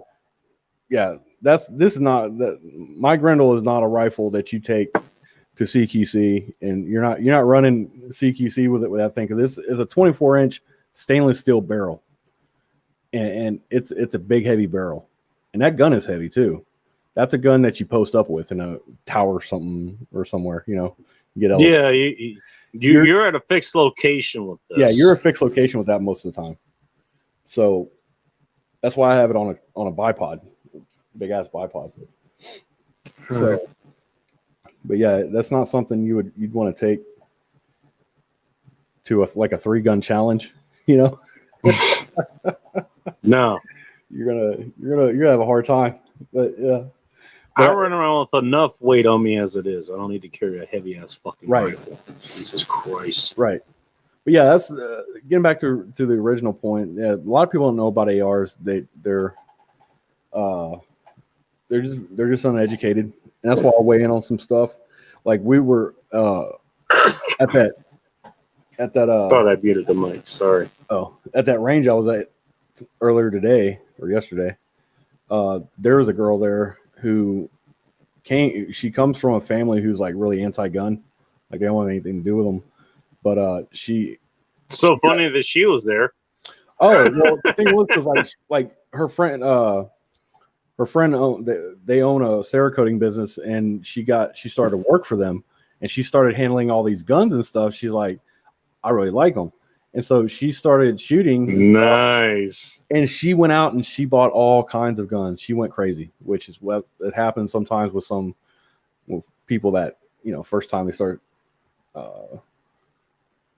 they start to understand guns and stuff like that and have a good time with them. I hear that's called a horror rebellion, from a mutual friend of ours. I don't know the horror rebellion. It's like you get bitten by the bug, and they are fun, and it's like it's at least a gateway to it. And they it's like one of those kind of things. Once you get a taste of it, you want to try everything. You want to try it all. And she went out and bought a bunch of guns and stuff like that, and now she's very like hardcore 2A and everything.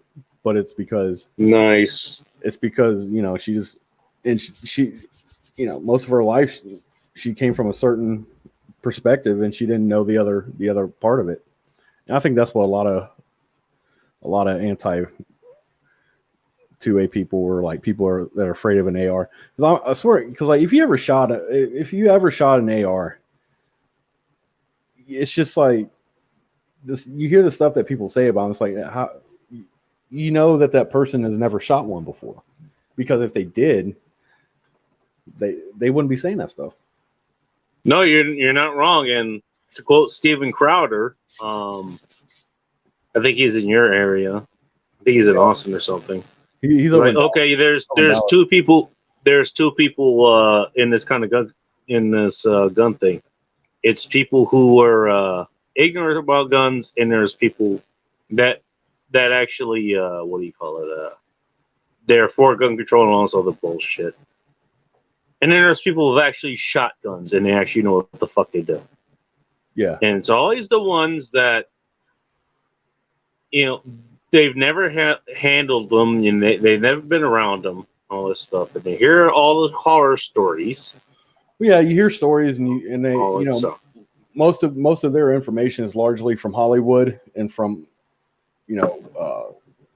overzealous, hyperbolic stories that they hear, and that's the first question I ask somebody that on that side are like the bitches about it. I'm like, have you ever shot one before? They were like, no, but I'm like, there's no buts to it. Like, have you been through the process to actually get one? Have you been through the background check? Absolutely. I'll ask them that too. I'm like, have you ever bought a gun before? They're like, no. I'm like, then why are you speaking in an authoritative manner on this subject matter when you have no idea what you're talking about? Exactly. Like, you should be asking more questions than making statements. That's where you should be coming from. And the thing about it is, it's like, a lot of people, especially inside the gun community, if you ask questions, man, most people in the gun community are pretty. They will help you out. They'll help you out, and they won't make you feel dumb about doing it. They're like, you can ask the dumbest of questions. Yeah. Trust me, I've asked the dumbest of questions, and people have helped me out. I've had some pretty dumb questions asked, and by other people, and I don't make them feel bad about it. It's like, how do they know? They don't know unless they ask. How do they know? I've asked you dumb questions, you've answered them. So you're there's my what do you call it? What the hell do you call that? There's my review as far as that goes. Yeah. Yeah, I mean, they're not really dumb questions. And you have no problem. You have no problem telling me whether I'm asking a dumb question or fucking with me or anything. The fact that you answered it just fucking fine is like, there you go. That's all you need to know. Bull Rush has no problem fucking with me, but he answered this question straight. Yeah, I'm just saying. And it's like, it's not really a dumb question. It's just an uneducated. It's a question that an uneducated person would ask. It's. And you don't, and that's okay. That's okay. At one point, we have to be educated at some point. And the fact that somebody's reaching out to do that means they're curious about it. I wasn't born with this knowledge. No one's born with this knowledge. But you learn it as you go along, and as you get out there and do stuff. Right. Exactly. It goes back to the mastery part. In order to get good at something, you have to go out and experience it and do things, I do want to say something about the mastery thing, because that's something I do want to write about at some point. You want to know what the key thing about mastery or something is? Whether it's martial arts, whether it's guns, whether it's cooking, whether it's anything else we covered here, booze.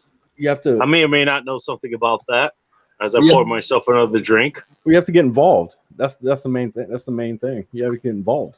You have to get involved, yes.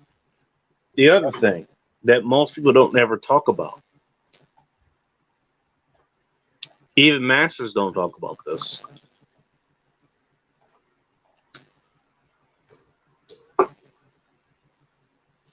You want to take a guess? I don't know. What is it? You're never done learning. Oh, yeah. That's true. I agree with that 100%. I've never said that I'm an authority figure on firearms. And I think I don't know, because there's always something to learn. And exactly. That is my point. Exactly. There is always something to learn. I've been handling guns since I was probably about 7 or 8 years old, man. I've been shooting, and I'm always learning stuff. always, because there's always Exactly. something that comes out. Uh, there's always something, especially with firearms and the use of them. There's always something to learn. Now, I know quite a Exactly. bit. I know quite a bit, you know, but I'm not like an authority figure on it. If I don't know something, I'll tell you. I'm like, I don't know.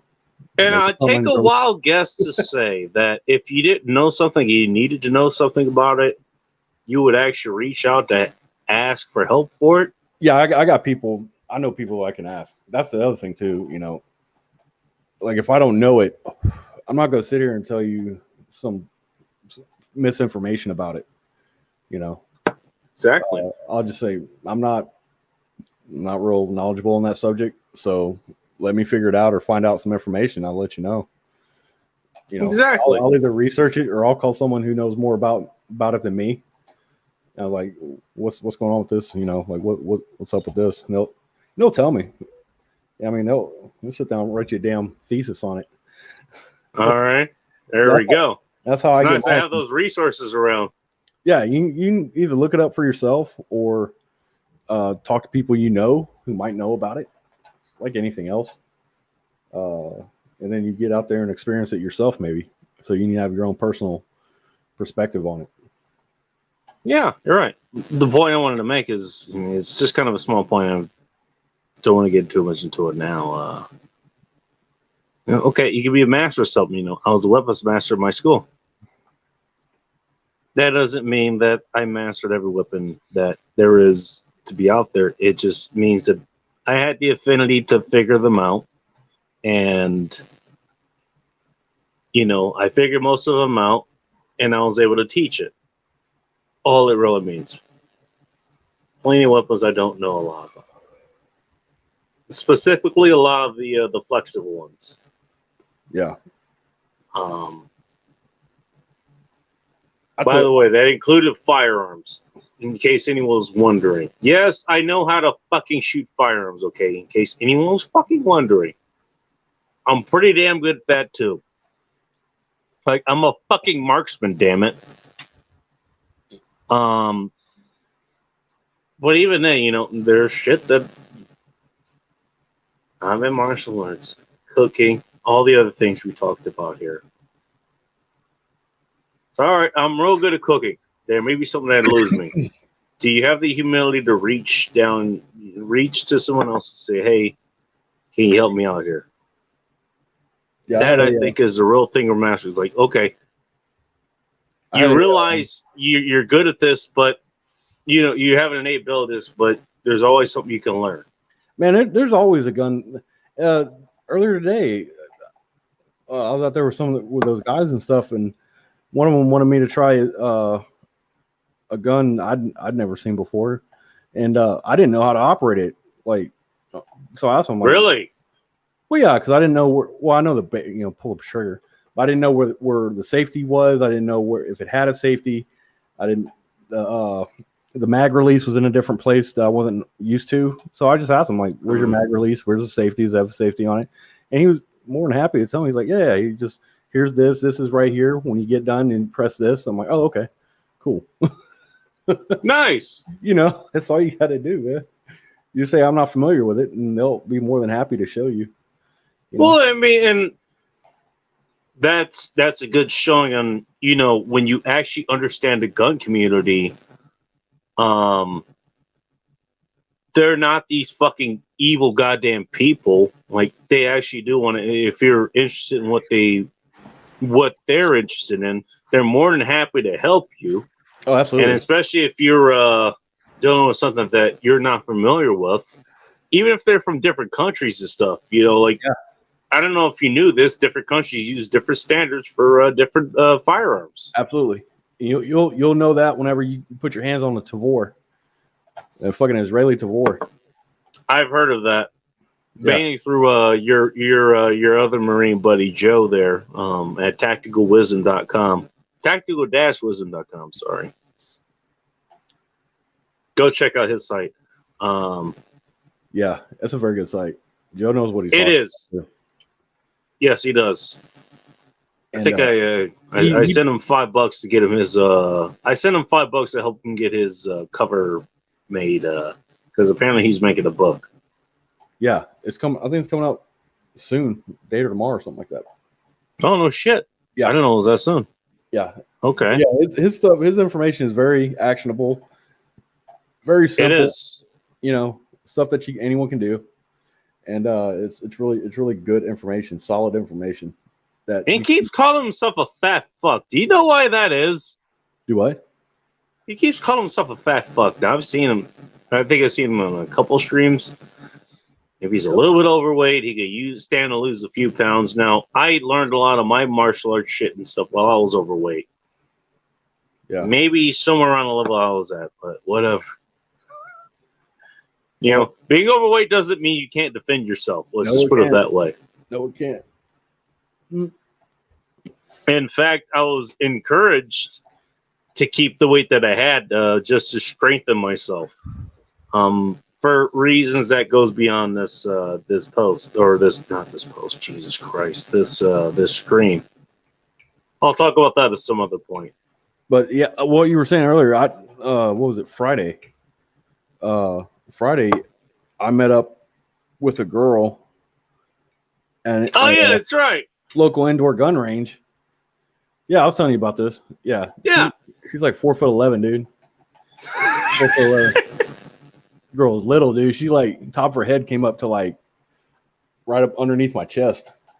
I was gonna say like your left nipple. Yeah, because the right nipple is too high. I'm guessing. Yeah, but she came up.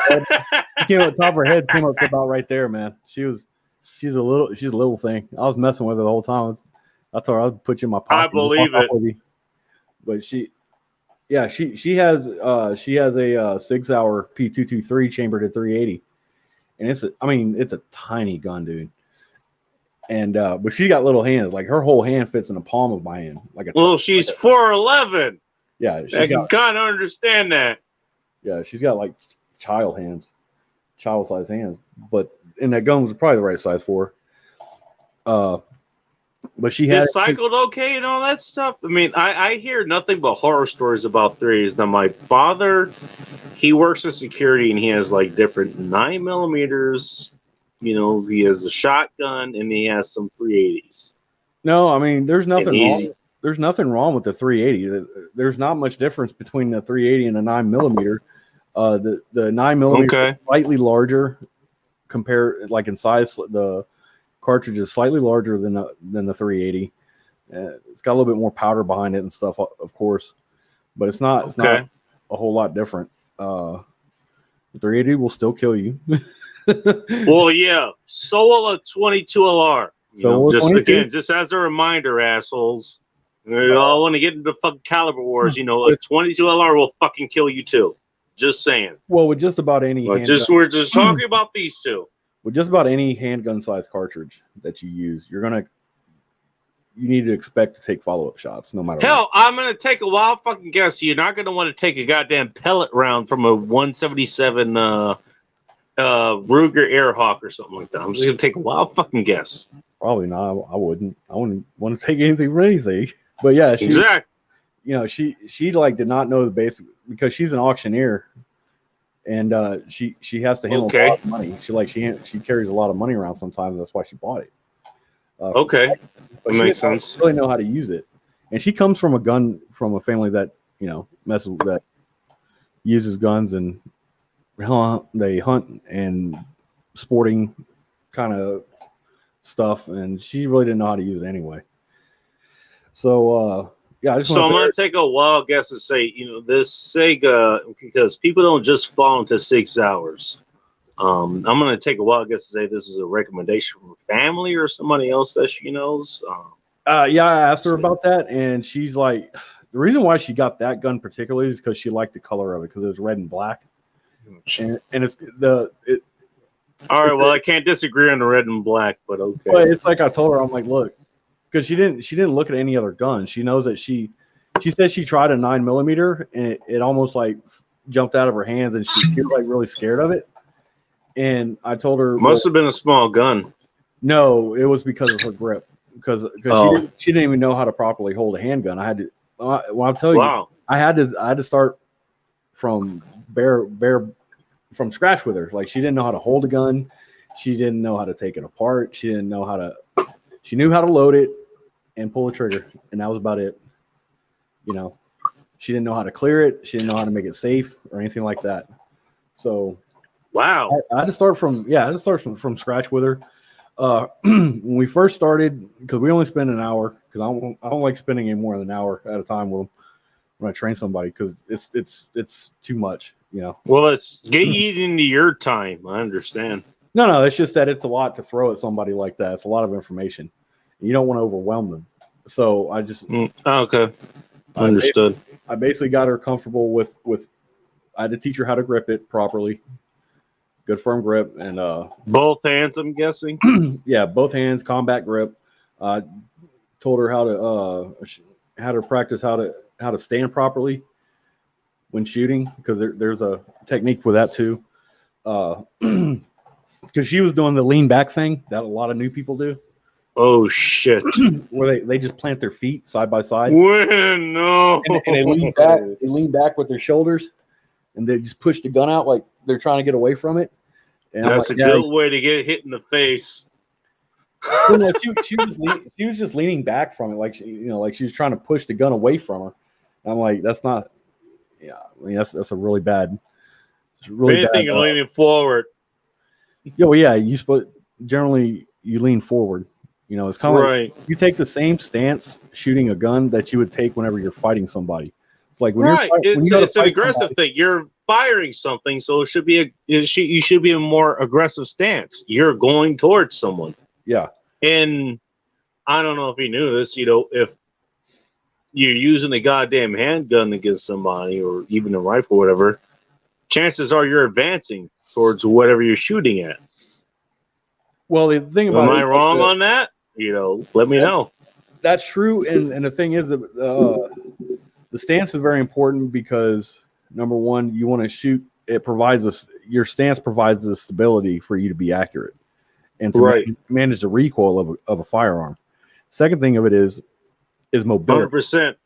Second thing is Yeah, mobility. that too. You have to be mobile. You have to be prepared to move out of a stance, and being in a particular stance provides better mobility. It also Exactly. provides better balance in case someone, for instance, someone comes up beside you and pushes you or tries to push you as you're shooting.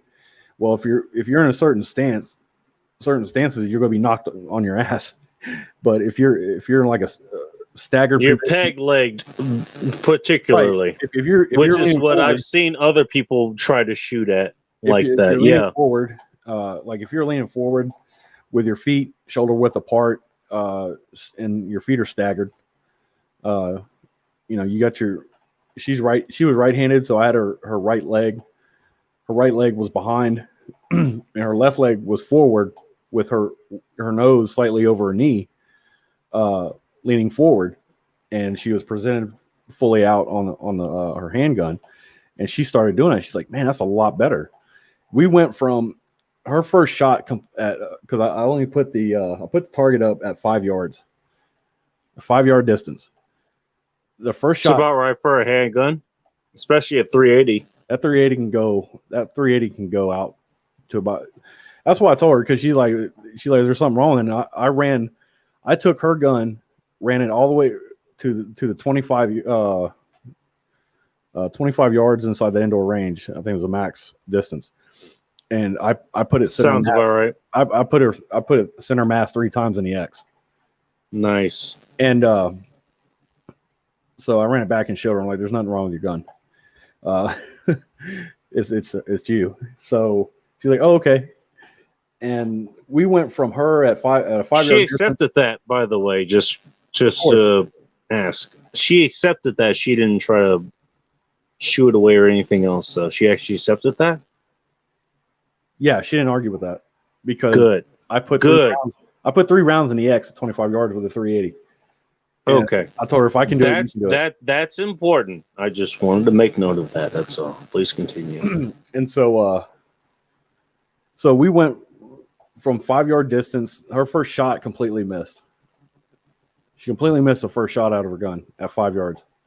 By the end of the hour, at the same distance, she put 3 consecutive rounds, just to the left of the center mass X. Probably about Good enough. It was left probably about an MOA and a half, so about an inch and a half to the left of the X. Because she still had a bunch of stuff that she's got to practice. Like I told her, like, you're anticipating your shots and stuff like that. That's why it's to the left too. You pulled left because she's probably squeezing and stuff, pulling the trigger loose a little bit too, and all that other stuff. Mm-hmm. Yeah, it's like I told her, like, but that's pretty fucking good that she got to that point within the first fucking time of her actually using it. Yeah, within the first hour, practicing. By the end of that hour, she was on paper, fairly accurate. I told her, I said, look where you start and look where you finished. And I told her, like, you're also going to have to, another thing you have to do, I told her, like, you have to get a tennis ball and do some hand strengthening exercises. And she even, I bet you had an idea of her hand exercises she could do, but that's a discussion for another time. Well, you see that in women, and especially like the elderly and stuff that want to shoot, is that their hand strength goes down over time, or they never had it to begin with. So I told her, I always thought that went up. No, I was like, all the other strengths went down, but their hand strength, like, they get the clog fucking grip, but everything else goes down. No, they don't. Really? No. And that's I just heard this from a friend. What can I say? No, hand strength goes down over time, and that's one of the things you want to maintain, even in old age. So I work with free weights. So I work with hanging on. So I told her just to get her a stress ball or a tennis ball would work better. And so I work with these. This is why I work with these, man. And just because I still do strengthening hand because I got some hand grippers, the little grip things inside my desk, and I use those occasionally just to keep it up. I think my heaviest one is I think one's like 100, 150, and my other one's like 200 pound force. And, grip? Yeah. How the fuck does that work? I can show you. Let me get it. Okay, yeah. If you can show me that, that's fucking great, because I'm real fucking curious. How do you grip 200 pounds just in your fucking grip? Unless that's like kind of equivalent or something. Like, I'm not sure. So you have that.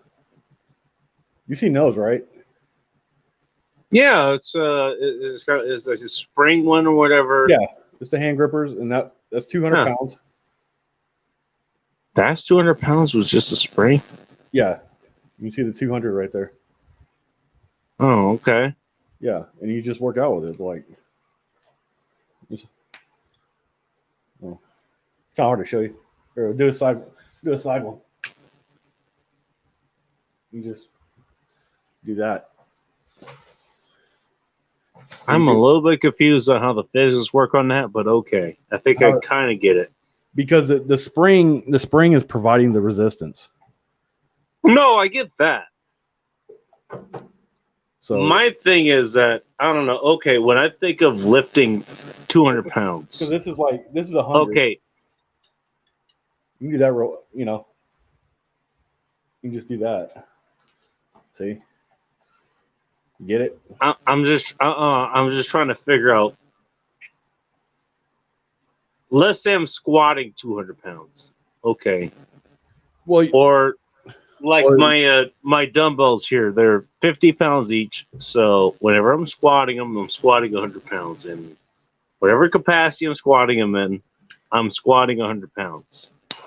And it's a full 100 pounds that I'm literally squatting 100 extra pounds. Well, also too, you're doing a different movement. You're not doing a contraction. You're doing a flexion movement with squatting. You're not. Okay, yeah. You're not. You're pushing away. You're not pulling. It's not a pull. Squatting is a push away exercise. It's a flexion. It is a push exercise. Yes. Yeah. The stuff with your hand grip and stuff like that. That's all pull. type exercise. That's the kind of muscles you got in there. You're doing. Well, you can do flexion too. You should train Okay, that as well. so let me put it this way: But what is you got to? But grip. It it's has to do the with, is it the equivalent of you're gripping it, and it's the equivalent of 200 pounds? Is that what I'm getting? yeah, that's the grip. Oh, okay, all right. Yeah, that's the equivalent of 200 pounds. Okay, all right. That makes more sense. That's a 200 pound grip. Most your average guy probably I think is like 100 or something. 30. Yeah, there's like a thing for it, but you know, Well, limp wristed. We've been hearing that for the last year or so. I have to think that has to kind of that has some basis in reality. I'm just gonna take a wild fucking guess. well that's because men's grip over the past few generations has actually been going down. But Yeah, the that's what I'm reason saying. the reason behind that though, partially, in my opinion, what because of that is that men there's not a whole lot of hands-on jobs that are done anymore that require a lot of strength in your hands. That's only in part. That really is Yeah, only in it's in part part. because you know what? There's gyms for a reason. There's at-home workouts for a reason. Yeah, That's just absolutely. a fucking excuse. Look, okay, most people can work at home these days. But see, That like doesn't excuse you from not getting yourself in fucking shape. Okay, when I was growing up, I did construction work in my teens.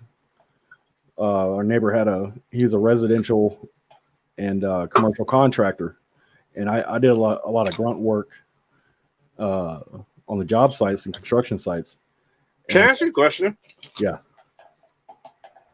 I don't know. Maybe back then, maybe you didn't have a choice. But did you ever actually actively seek that kind of thing?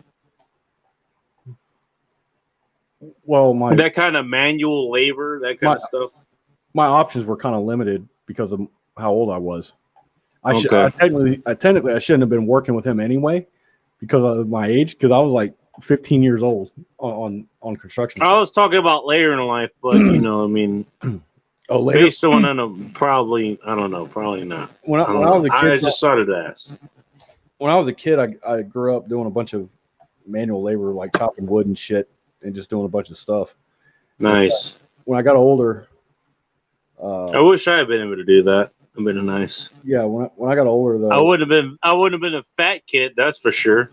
yeah, well, no, I wasn't. I mean, I was when I was growing up, I was like one of the only few kids that could actually like climb a rope in PE class, and we did like me and another guy, Freddie Thomas. Yeah, we were the only kids, one of the only two kids inside PE class that could do the rope climb like Tarzan style rope climb. Nice. That's where I couldn't do it when I was a kid. that's where you just climb the rope and you got your legs pointed out in front of you like an L shape, and it's all arm strength. All hands. Holy shit. Yeah, we didn't wrap. There's no way I could have done that when I was a kid. Yeah, No way. but me and that guy Freddie Thomas, we're the only ones that could do it. It's our PE class. Wow. That is impressive. And so yeah, I grew up doing that, and it's stuff I knew. It's just most of those jobs I had I shouldn't have been working them in the first place. But later on, though, it kind of catches up with you.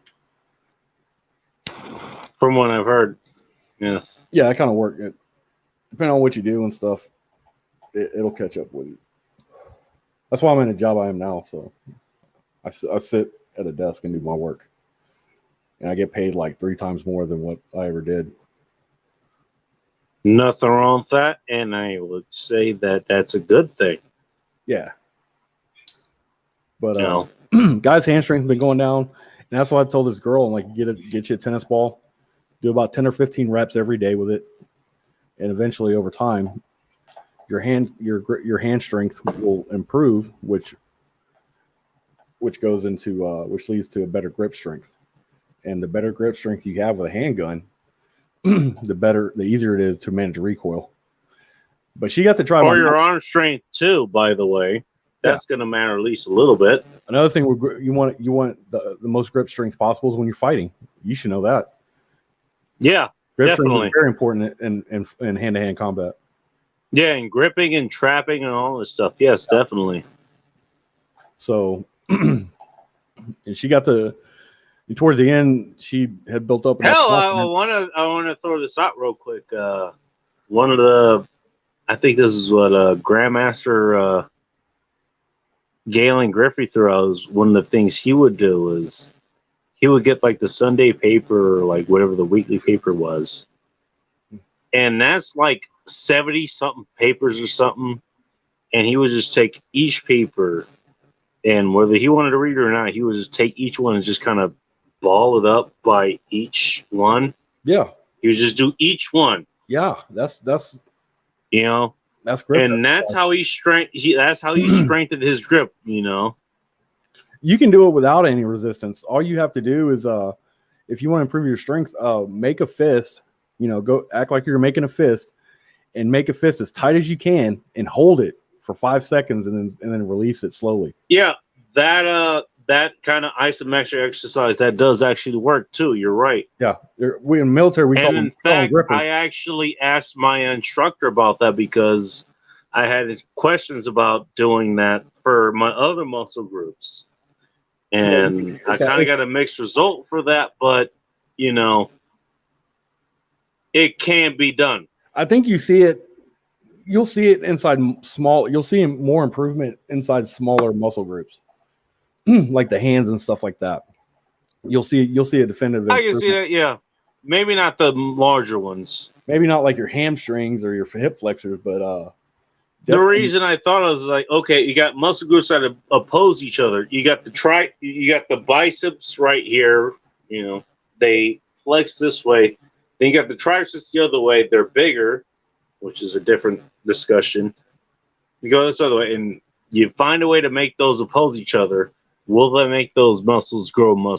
Do different muscle fibers? Will they get stronger? There's stuff. And as long as it's you're putting like a resistance or a contraction. Exactly. That was the whole point. Because if you can contract the muscle, on your own, you can contract a muscle. You're putting force on it, and it's going to have a reaction. Now, for anyone who's listening, I'm not saying don't lift weights. Lift the fucking weights. Get the resistance training. Do the fucking work. Yeah, you can do a resistance through either body weight or weights.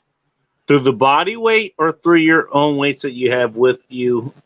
Or even if you go to the gym and you want to wear a mask and have fun with that.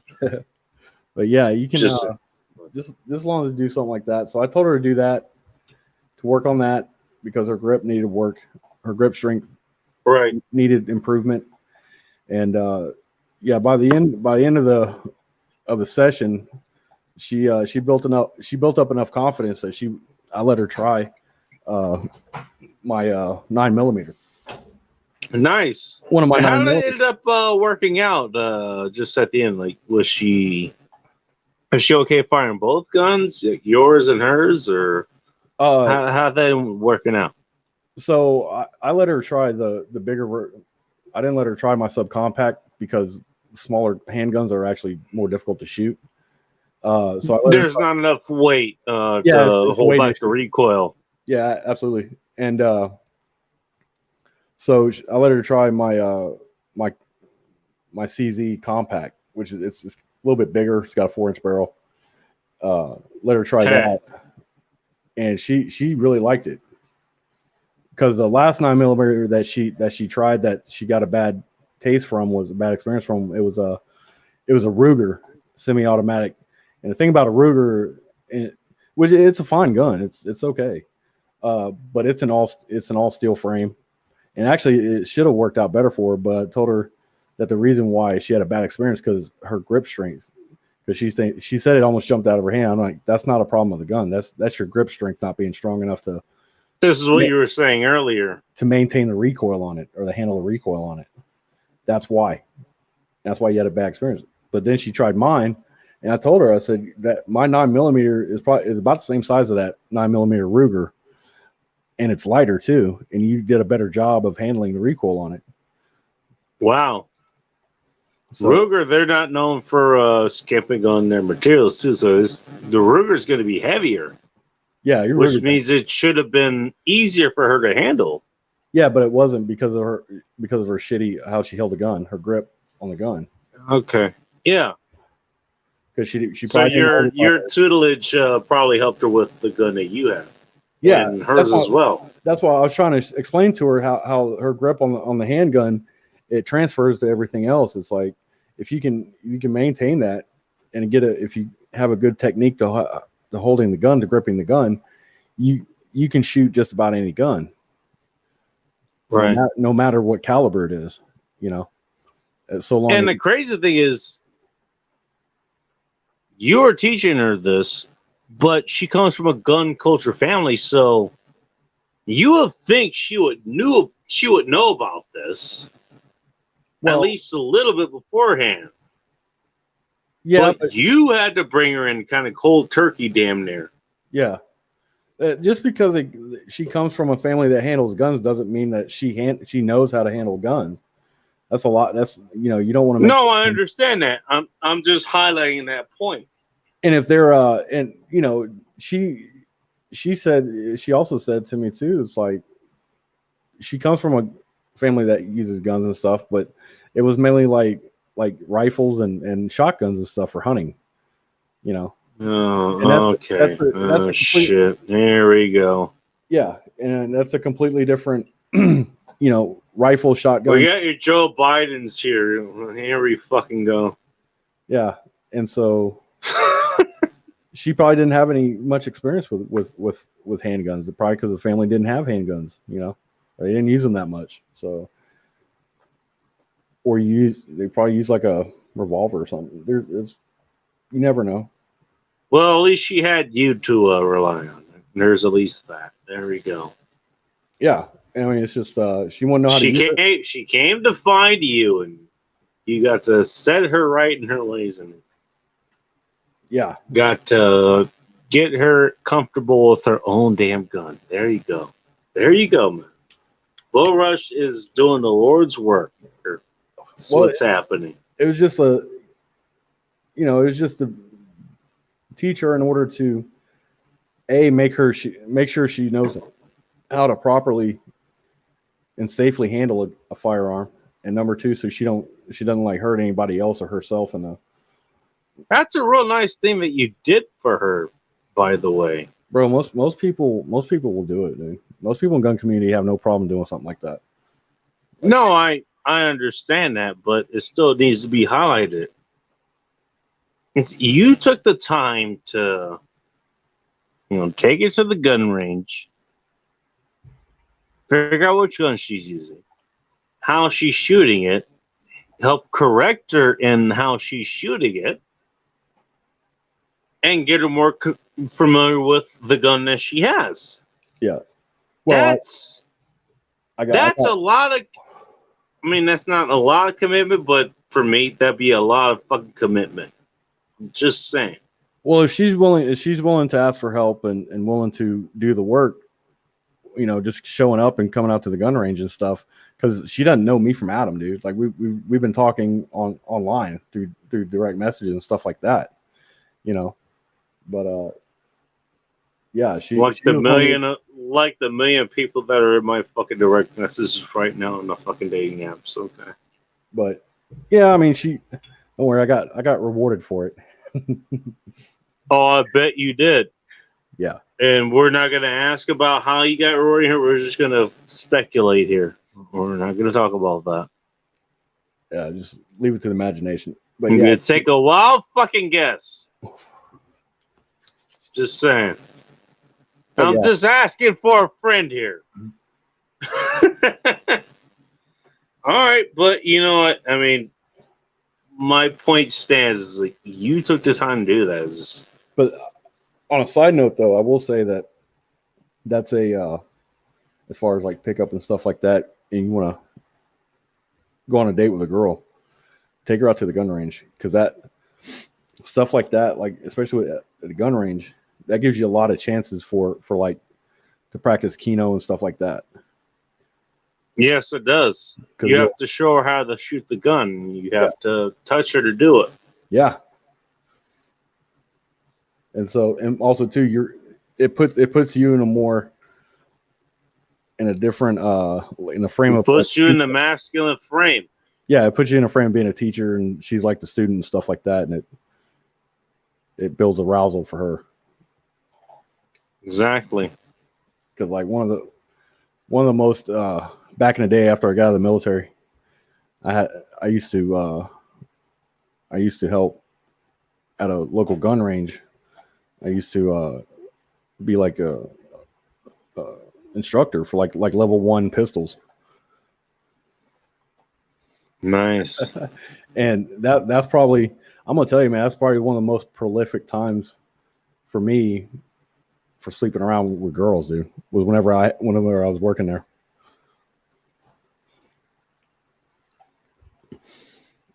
Because I got out of the military, I was in really good shape and everything, and I was twice a week I was teaching handgun classes, and one of the classes was an all female class.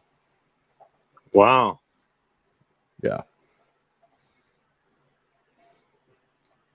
I'm going to go ahead and close this out because I need to go eat something. Thank you for taking the time to stop by Bull Rush. And No problem. You need to come down here so we can go to the range. I'm more open to that, man, for fucking sure. I don't know if I'll be seduced by you or anything, but, you know, I'm down to come out there. You know, I'm just saying. I'm just saying. I might be a little bit more resistant here. I'm not going to be coming to your concubines or anything. But no, Oh, I also DM'd you on Twitter. I just DM'd you a picture a little while ago of something. on Twitter? Yeah, on Twitter. Yeah, I took a picture, sent you a pic. Oh, shit. I got to get back on there. That's fucking right. I've been on Twitter. Shit's been fucking hectic here, man. Just Yeah, check just it so out. you know. Check it out because the pick is a razor, a straight razor. New razor? All right. For me, like this thing's going in my personal collection. No, I'm not selling this motherfucker. Okay. Awesome. But I made a Love it. but yeah, the scales for it, the original scales were broken, so I had to make new ones, and I used some Again, if anyone has listened to this anytime, he has the website now, LazarusRazors.com. Yeah. Go to that website and get a fucking razor from Bull Rush. Yeah, get a razor from him at LazarusRazors.com. I'm working on more. I only got like 4 or 5 of them posted because I've sold quite a few of them. Exactly. There we go. Why did I promote that? Because he always has resume schooling. But this one here is I'll probably be buried with this one.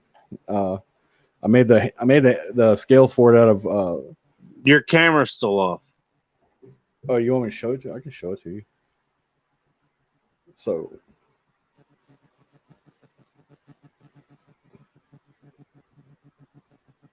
nice. Yeah, the scales are made out of black water buffalo horn. And I don't know what that is, but it sounds fucking good to me. It's horn. It's like animal horn. Water buffalo, and it's black. It's supposed to be black, but it's got a. Did it just get dark in here? Yeah, but it's kind of, it actually looks kind of like a chocolate brown color, which that can happen with. But it's beautiful, and this is what I do with my Saturday afternoons. You know, instead of just talking to chicks, you know, I go do live streams with this, and then I have Bull Rush show up, and you know, we're just talking about random shit like this. Yeah, and I sanded the at the end. I sanded the scales down to about 5,000 grit, so it's super. No, Boris knows what the fuck he's doing. Sorry to interrupt you. Yeah, that's why it's got kind of a. Well, I don't know if you can see it here, but there it is. You can see how the scales are shiny. Okay. Yeah, it's Yeah, I can see it. because I sanded it down to about 5,000 grit. No. I'm an owner of one of Boris's razors, so I can attest to the craftsmanship that Boros puts into his razors. So anyone's here who is listening to this, definitely go check that out. Go to lazarusrazors.com. You will not be disappointed by what you get, is what I'm saying. Yeah, and if you're looking for something too, also do also do like if you're looking for something particular, just let me know. Or if you want something in particular, like made or something, I can do that too. What do you mean? Well, like I've had a couple people ask me, different handle material and stuff like that. Hmm. Yeah, people want. I had one person ask me if to do some handles out of horn, like some blonde horn or something like that, and I've done that. What? Blonde horn. No, I'm just I'm confused about the concept. It's all like, what are they providing with like driftwood or some shit like that? It's like, are No, they they giving don't. you like? No, it's like they don't want. Like they looked on my site and they didn't like the material that was used, and they prefer to have a razor made with like horn or something like that, some different kind of material. Which What? yeah, which is fine because horn has been like horn and animal bone for a long time was the standard material that was used for razor scales because they didn't have high speed thermoplastics and stuff back in the day. So they used animal horn and animal Okay. like camel bone. I've done one in camel bone for somebody. It was blue camel bone. That's kieranite. That's a high speed plastic, man. This one? Yeah, that's like that's an industrial. It's considered an industrial plastic, but yeah, You know what? I told you why I picked this one, right? yeah. I did. Well, I did that one that was my zombie attack straight razor. Because I saw that and I was like, that looks like some shit you carry into a zombie apocalypse and shave with. Hell, I kind of thought the same thing. It was like, and I wanted to get one that was red. I mean, I wanted to get one that was like red and black and all and stuff, but I love lime green too because, well, That's the thing. Like, if you one of the if that's you're one of the looking for colors that my school covers yeah, because they're the one of the mantis, or what is it? praying mantis. Yeah, praying mantis is part of the cover for the school. It's Right. part of the patch. And so green is part of that. And I happen to like green. What I And I saw all the other ones you had there and it was like, but I saw this one and it was like, okay, I mean, I can see it's the cheapest one there, but that looks fucking cool. I want this one. yeah, and it's like well, like for that example there, like if you wanted something in red or like a red scales, you Don't worry, that's not out of the question. yeah. Or in the future, if you want something like that, just email me or DM me or something like that. It's like, hey, I'm looking for it's kind of like a red color or like a red colored handles or something like that, and I can find all kinds of stuff for you or anybody else.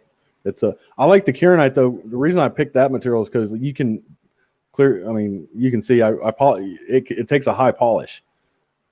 It takes a really It does. yeah, It's very well polished. yeah, because I sanded that thing down to about 3,000 grit sandpaper. Holy shit! So you polished the handles down as well, not just the razors themselves. Yeah, not just the razors. I hand sand those the kieranite stuff because it can take a really high polish, and it looks like wet glass when it's really done. Looks good to me. Yeah, but I love what I've got. some material doesn't always do that. Some material takes a more of a satin finish, no matter how much Okay. no matter how much you sand it. But the Kieranite, the more you sand, the higher grit you sand it, the shinier it gets. All right, makes sense. I don't want to sand it too much because it starts to get slippery. But it takes a really high polish and it looks good. It's good presentation. Gotcha. That's why I did that. I'll give you an example. Like G10, G10 is another high speed plastic. It's an industrial plastic. A lot of people like to make G10 handles for their knives and stuff, but it doesn't take. The thing about G10, it doesn't take a really high polish. It's very dull looking. Hmm. So, but it's still a good material. It's an excellent material to use. Because the main thing about razor scales is that the reason why they're there is to protect the edge of the blade. Because razor blade edges are very fragile. I've dropped them in a sink before and shattered them. Whoa, really? Yeah. I've dropped a straight razor before, and it just from like my chest level to the sink, to the bottom of the sink, porcelain sink, and it shattered the edge of it. It chipped it. Jesus Christ! I didn't know Yeah. they were that fragile. Yeah, they're very fragile. They're very thin edges. Even when they're not sharpened, they're very thin. You can still break them because you just look at the edge, how thin it is. They're almost like glass. I mean, I know it. Look, to have something that's that fucking sharp that can do what it does, I understand. But I didn't know it was that fucking fragile. Holy shit! Yeah, they're pretty fragile. You don't want to drop them. But that's the whole point of having that's what the scales are primarily made for, is for protecting that edge when you're not shaving with it. Shit. Okay. Because I've dropped some straight razors that were actually closed at the time, and I've cracked the scales, but the razor was fine. So, wow. You have to make new scales for it, but that's what they're for. It protected. You dropped it. You protected your scales broke, but it protected the edge of the blade, which is what it's supposed to do. So it did its job. In death, it was successful. All right. So, holy shit! But yeah, like with that Kieranite though, you can drop that shit all day, every day, and it's not going to crack. Like it's a extremely strong material. It's very strong. So don't worry. I think I'll be okay with what I got from you, man. Yeah, if you drop it and that shit cracks, dude, I'll make you a brand new set of scales. I won't even charge you. You drop that, I wouldn't do that.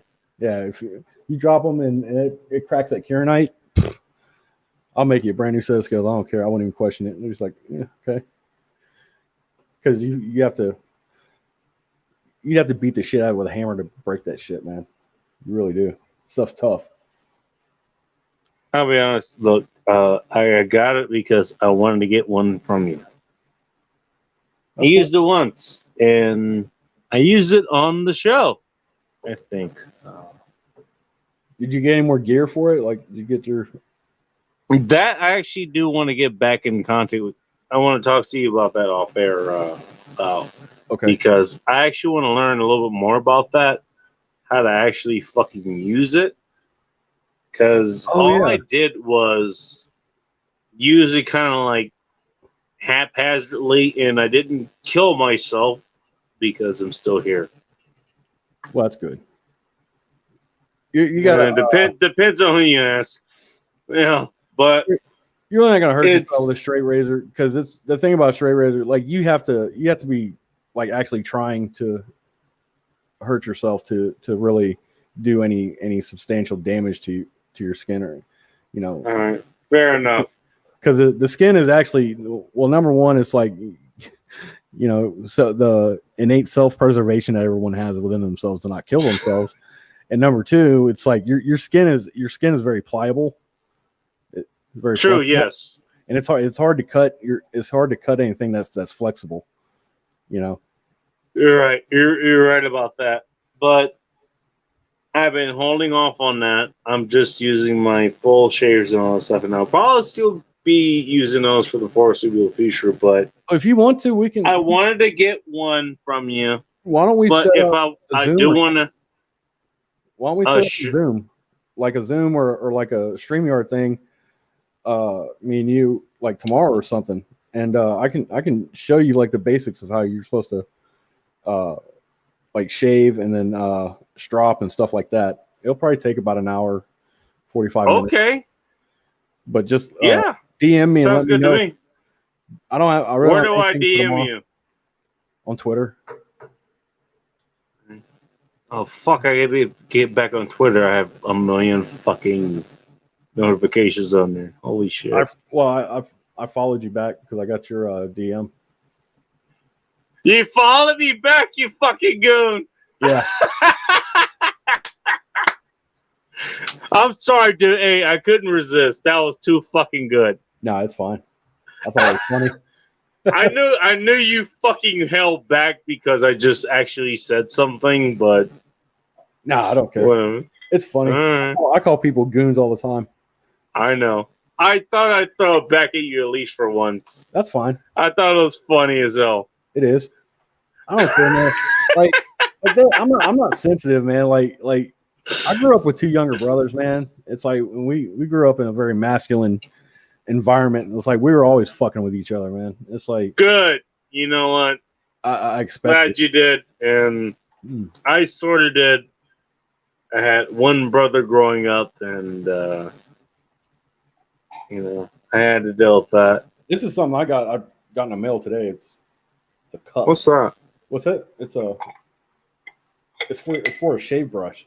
So basically, you got a cup within a cup, right? You see? Okay. So basically, you fill this one. Oh. You fill this one up with hot water, and then you set this down like that. Oh, okay. All right. You put your shave brush in there, and it'll keep it warm, so it doesn't get cold. And Oh, gotcha. Nice. Okay. You put the warm water in the bigger cup or something like that. yeah, Okay. Gotcha. it's for a shave brush. I got it for like $20. It's really good, You get some interesting shit, man. and it keeps your shit warm. Yeah, and I like it. I'm gonna go try it here in a little while. I'm gonna sharpen this one. I'm gonna sharpen this bitch up here. Bad boy here. I'm going to go make myself some food and then go crash. That's what I'm going to go do. That's what I'm going to go do in a moment. But yeah, give me a heads up because I don't have anything scheduled for Saturday or Sunday. It's kind of like I just clean my house and Nice. I go wash my dog. And that's about it. So You hear concubine do it too. There's that. yeah, she'll come over later tonight. So like I'll probably be free up until around 6:30, 7 o'clock. After that, I'm gonna be a little busy. Your time or mine? Oh, my time. So it's about 3 or so here. You're like 2 hours behind. You're like 2 hours. Yeah. Behind. But yeah, just DM me anyway, and I'll set something up. I'll try to get back onto fucking Twitter. Jesus Christ. It was the weirdest fucking thing. I'll tell you this, and then we'll go ahead and close this out. Well, it's the weirdest fucking thing. You got my email, don't you? We'll have your number too, so yeah, you just text me or email me or something. I can text you too. That'll work. I don't want to bother you on that, but Yeah, it don't matter. But yeah, you just email me or text me or something whenever you're ready to go, and I'll set up a StreamYard and give you an invite. Okay. And we can. It doesn't have to be public or anything. You can make it. We'll make it private, and it'll just be a private StreamYard thing. But no problem with me, man. I need to get with Rob because we talked about this a while back about me making some instructional videos on how to. He said this more than once, actually. Now that you mention it. Yeah, I have to get off my ass and do it. And because he said he'd do the editing and stuff. You know what? I love to see that. You know, Yeah. because you're the one that we know that as far as the straight racer thing goes, you're the one that we know about it. You're Yeah. the one that's out there making them. You're the one that actually knows how to use them. You've had people who come out and Rob says, and other people, hey,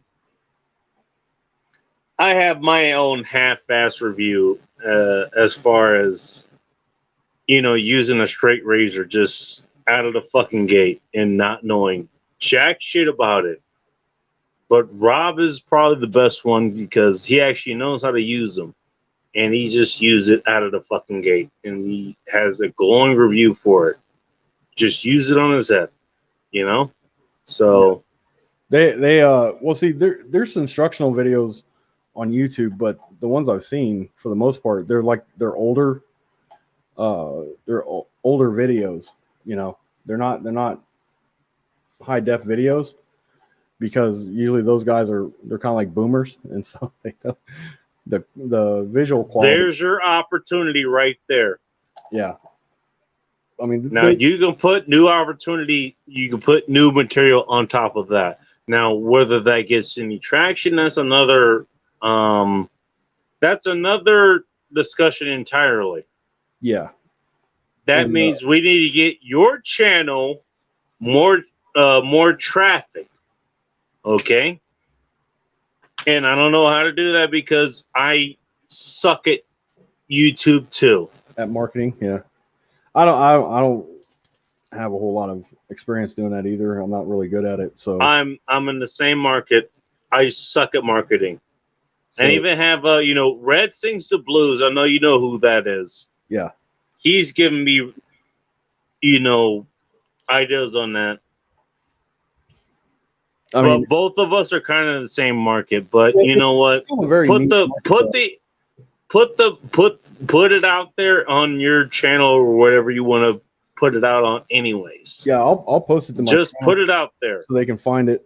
They but I mean the straight razor stuff, man. It's just it's very niche market nowadays. That's fine. You know what? The red pill was a niche market for a long time, and look what it's grown into. Yeah. I'm trying to People are probably going to look for this kind of stuff. I'm also people are looking into fucking pocket watches, believe it or not. Did you know people are looking into pocket watches? I actually own several pocket watches. I used to enjoy collecting. No, that's good. That's not my point. People are actually starting to look into that again. Really? I have been looking into it for a while. I used to have one. I'll probably get one again. But people are looking into that. People are looking into the older stuff. And so when you talk about, your traders, which you've been doing for a while now and you've gotten really good at. Yeah. People are looking to the older stuff. Maybe people don't want to use fucking Gillette razors anymore. Maybe they want to use a straight razor at some point. Or have someone use a straight razor for them.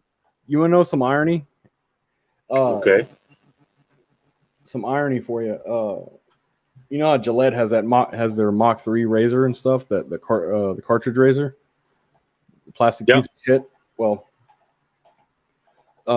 back in the day, Gillette, they basically created they created the double-edged safety razor, and that's basically what put straight razors out of business. And you make those too, if I remember correctly. Actually, I'm working on trying to get some vintage safety razors on my site. But the thing is, right now I'm having to look for finisher, like a metal finishing company that will actually do it. Like that will actually put a new finish on these razors, because these razors are, a lot of these razors they're old, and the original finish is coming off of them and stuff like that. So I was wanting to get at first I looked at powder coating, but it's too thick for the tolerances of a safety razor. It's just too thick of a finish. So right now I'm looking at either chrome finishing or doing like a Cerakote finish like on guns that would normally be on guns. So I'm looking Gotcha. and both of those are very thin, and there's a bunch of color variations and stuff that you can do with those too. More with the Cerakote than you can with the chrome. But even with the chrome, there's several finishes you can do. There's a black. They even do a black chrome that I like. That'd be Dude, awesome. just get dark in here. Yeah. But if you've ever seen wheels that have been dipped in black or had a black chrome job on them, that looks pretty cool. I think it looked cool on a razor too. All right. But I have to find some people. I'm still talking to some vendors and stuff like that, and hopefully I'll have something in a few weeks. Nice. So it's like if you don't want to jump to the straight razor, I understand because that's a hell of a leap. But you can go from that's what I did. I went from like a safety razor then to a straight razor. I think Nick Schuler did the same thing. He has kind of a safety razor that he uses, but even with the old safety razors, you'll be getting even with the old safety razors, you'll be getting a far better quality shave than you will with the Mach 3s. And that was the irony I was wanting to tell you about, was that even though Gillette makes that Mach 3, they still to this day make double-edged razors, like the blades, to go inside the old safety razors. You know what's funny about those? I have never, and I think I talked about this. I don't know if you heard about it. I'm not sure where I put it out, but your razor is the only one I've ever paid for. Your razor is literally the only I've ever paid for. I would get all the ones, like the free ones from like Gillette and all this other stuff. Yeah. But the cartridge razors that Gillette makes, and even the ones you get at like through Harry's, the fundamental way that they operate is really bad. It's like bad for your skin, and it's bad for a shave. Even Harry's? Yeah, because Now I don't know about Harry's. I've just gotten them for I gotten them for my my mom's husband now. No, it's just the because it still operates on the multi-blade cartridge system, which is a really fucked up, shitty method of shaving, because you've got like 3 or 4 blades lined up going over your skin. You know, wow. That's not what you want. In fact, I don't know if you remember, but back in the day, Gillette had when they first started marketing the Mach 3s and Mach 2s and stuff, The Onion actually made fun of that shit before it even came out. They had back on the commercial, though, the marketing commercial they had, it showed where the first blade would like lift the hair up, and then the second would cut it or something like that. You remember that? Oh, which one? On the old Gillette, the Mach 2 or Mach 3 commercial, where I think it was the Mach 3 or something like that, where it would they had like this they had this graphic where it was like a model where it would show the blade picking up the hair. The first blade picks up the hair, the second blade cuts it and stuff like that. Yeah. Well, that thing there, what they just described there, is what leads to ingrown hairs. That's how you get ingrown hairs. Whenever now that you mention that, yeah, that makes sense. Ingrown hairs whenever when a hair follicle. And in fact, I did actually get some ingrown hairs from some of those, actually. Right. So in places I don't want to admit where I got them. Yeah, and I'm just saying they were essentially to the unknown masses, that what they were describing was how you actually form ingrown hairs on your skin. It's whenever an ingrown hair is whenever a hair follicle develops below the skin line, before the outer skin, and it gets oil and stuff built up into it, and it can push through. So yeah, they were essentially telling everybody that their razors create ingrown hairs. I thought it was fucking hilarious. And we have somebody in the chat who was he's agreeing with you. Yeah, JP. Yeah, Mach 3 ad. I remember that shit. And I'm just like, what the hell, man? But yeah, that's why ingrown hairs. In fact, the last place I used to live, my neighbor Richard, he was a cool guy and stuff. We used to work out together, but he's a black guy, so he would always get bumps, razor bumps, and We're known for that. yeah, yeah, you are. And so I let him try one of my safety razors because he's using a cartridge razor, like the fucking the Bic cartridge razor. You get like 500 of them for $1. And so I let him try one of my safety razors. It's a very mild one. It's a Mercur or something like that, real mild razor. And he tried that for a couple of weeks, man. And his razor bumps went away. Nice. And he's like, "Where the fuck do you get these?" I'm like, "You need to get them." I'm like, I gave him that one. I gifted that to him. I'm like, "You keep it, right?" And I gave him a bunch of razors and stuff too, a bunch of different kinds to see which one he likes. I'm like, but just I told him to keep that, you know. So he can. So he's been using that, and as far as I know, he still uses it. Nice. But yeah, his razor bumps and stuff went away. So he's like, "Man, I can't believe this. I've had this almost my whole adult life." I'm like, "Yeah, stop using those fucking cartridge razors. They suck ass." And my ex-wife used to start using one too, because when she would shave her legs. I'm not gonna ask where. Well, she'd shave her legs, you know. Oh, her legs. Okay. Yeah, and she Think of something totally different, but okay. yeah, and she'd get ingrown hairs because of the cartridge razor, because they're shit. And plus, another thing too is like when you have that many blades going over your skin like that, it creates irritation. It took me a while to figure that out. Yeah, that's because of I mean, and I got, I never bought them. I was one of them. I got gifted them. I got them sent. They were like little birthday gifts or whatever the fuck that Gillette or whoever the fuck it was. They sent them to me. Yeah, they're like crack all that shit. They're like crack dealers like that, man. Exactly. Yes, exactly. But the thing, like, okay, give you the free samples. Yeah, you give you a free sample and get you hooked because it's supposed to be a lot easier and stuff like that. Look, now it never happened with me, but they still sent them. That's why for a long time I thought I had real sensitive skins and stuff when it came to shaving. And that, oh yeah. But once I started using like the safety razors and straight razors, I found out I didn't have sensitive skin. Like it wasn't because of that. It's because of the well, number one, I have thick facial hair growth. Naturally. I had noticed.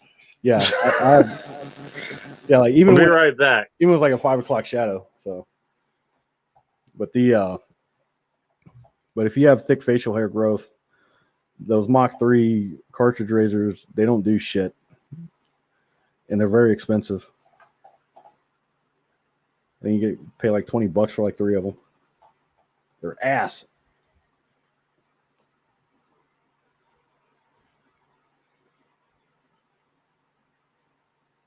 Yeah, that's the other thing too, JP, that woke ad.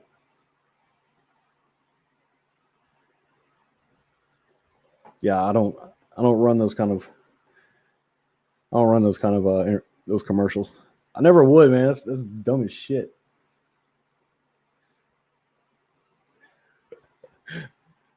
Bacon practices grip on his own gun. Pea shooter. Yeah.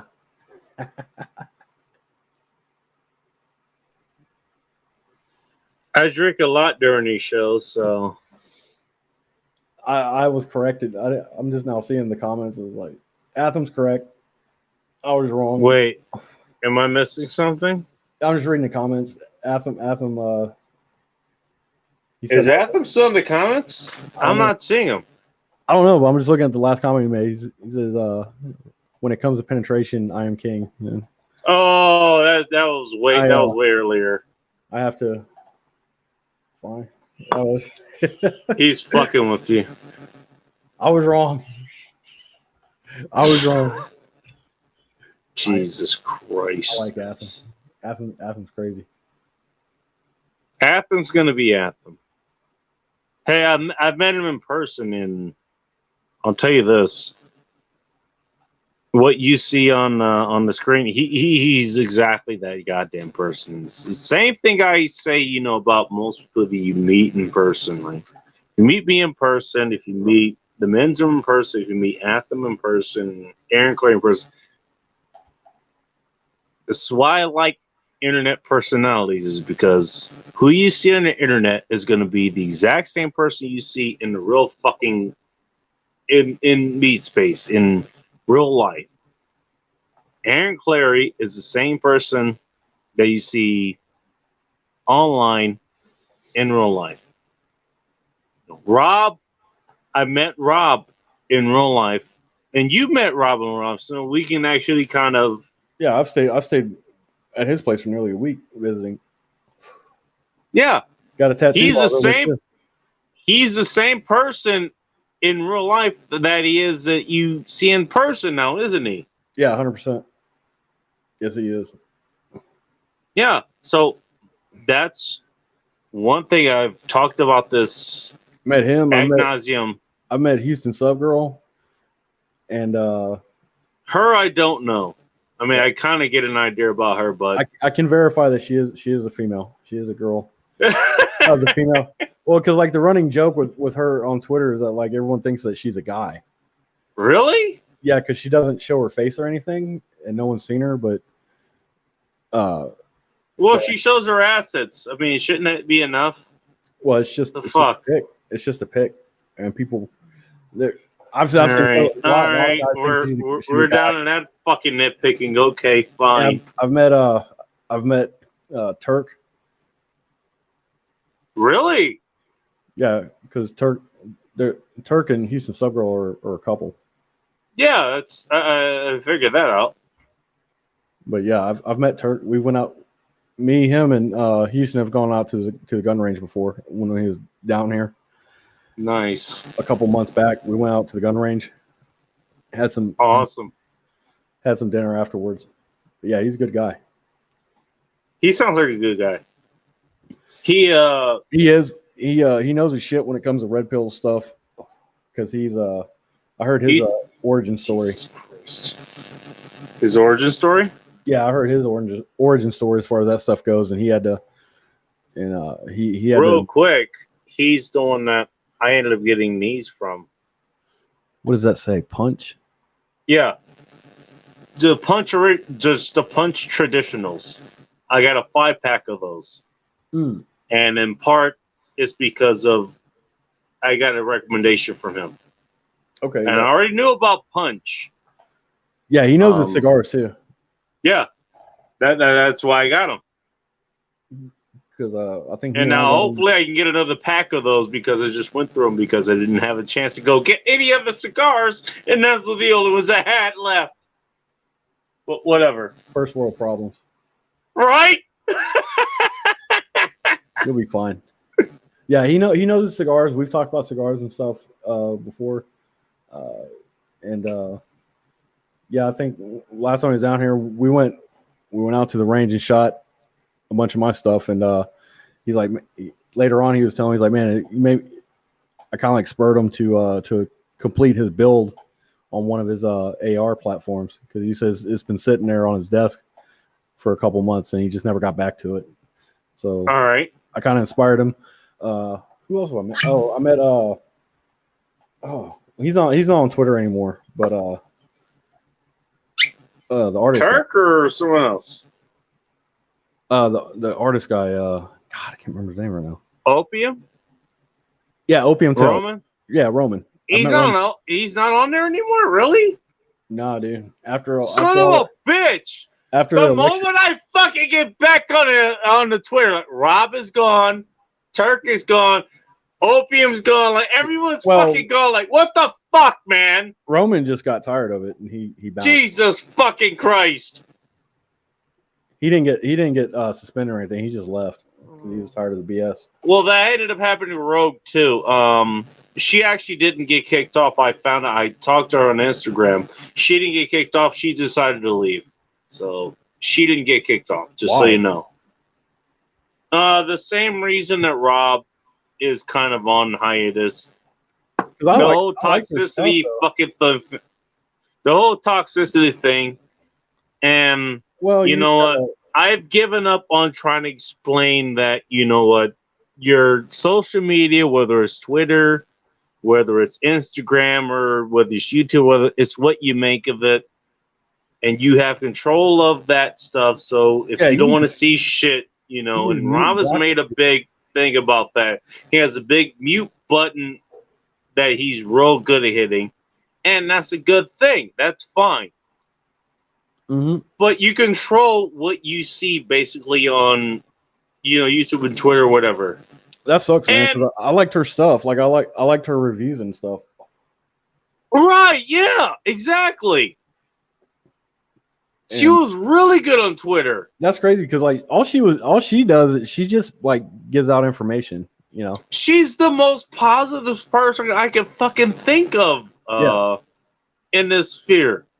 Yeah. Like all she does is do good things. That's all she does.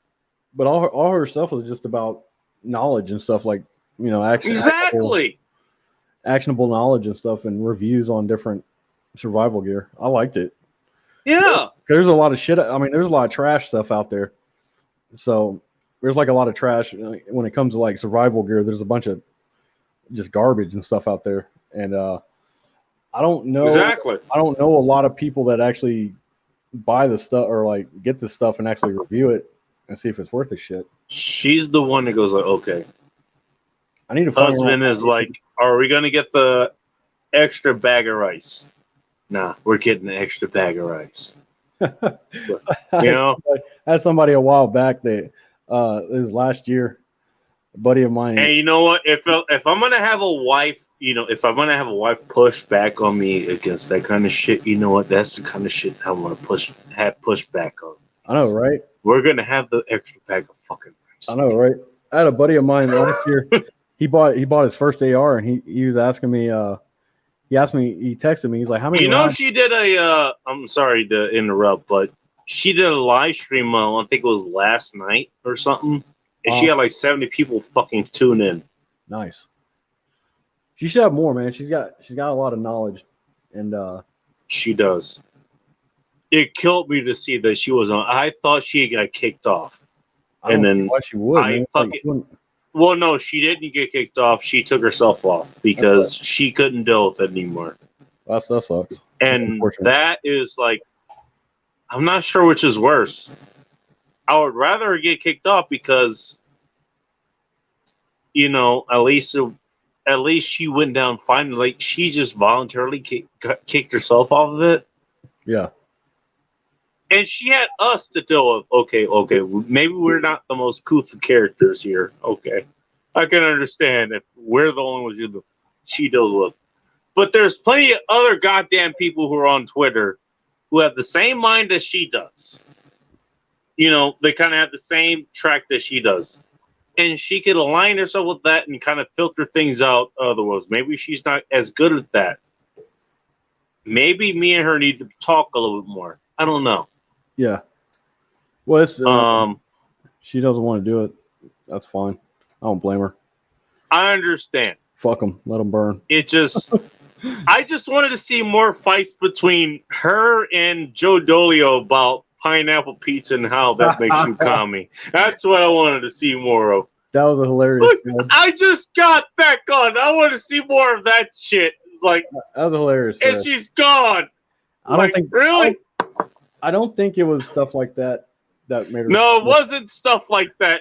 That shit was just fucking hilarious, though. Yeah. That was funny as fuck. We're talking about putting her on a catapult and stuff. She's okay with trying a salad pizza. Because that came out of California because reasons. But we're calling her low key communist and stuff. Exactly. It was the funniest thing ever. It's like, okay, we know she's good people. She's from this area. She's on our side stuff, but we're gonna make fun of her because of the fucking pizza toppings she likes. Got to. And it's all good fun. It's all good fucking fun, and we get to have it with a fucking girl. How often do you have to get a chance to get that kind of fucking good fun? Okay, me and you could do this shit all fucking day long. All right, you get to make fun of me because I like women that can fucking squat a goddamn Honda Civic. Jesus. I get to make fun of you because you like this skinny ass fucking woman that can sneak into goddamn crevices at the goddamn Willy Wonka factory or whatever the fuck it is. No. Look, I don't like really But skinny girls, okay, but I don't want a girl that's got like a fucking raging 6-pack and can crush my goddamn head between her thighs, dude. I'm not even talking about a 6-pack here. Okay, I'm just talking about just the size save life. That's all I'm talking about.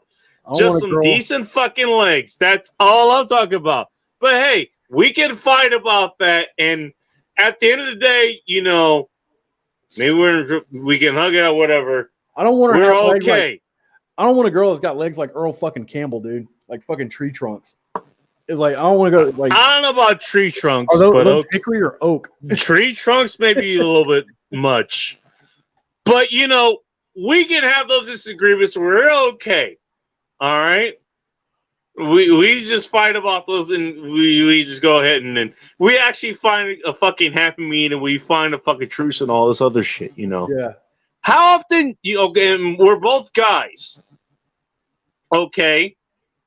How often do you get that where it's a girl in the equation and she's okay fucking doing the exact same fucking thing? Like you can have the same fucking fight. And she doesn't get offended. She doesn't cry rape. You know, she doesn't, do some other bullshit that other women fucking do. And she just basically plays along like she's one of the fucking guys. You don't get that often.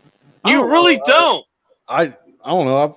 I know quite a few girls that are like that. It's I think that's another kind of like myth. I don't know. It may just depend on area, you know. I don't know. Well, I was just speaking about Rogan. I was just speaking about Rogan in particular. She was that person. I find that girls that are into stuff like that, like what Rogue does, and girls that are into shooting and guns and stuff like that, they're usually not a bunch of fucking Karens.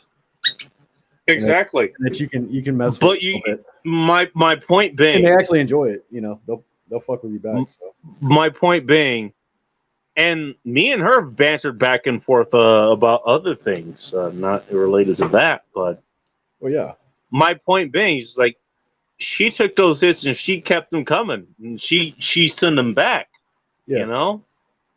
Yeah. She kind of, I don't know, for whatever reason she banned you for a reason, and I had to get her.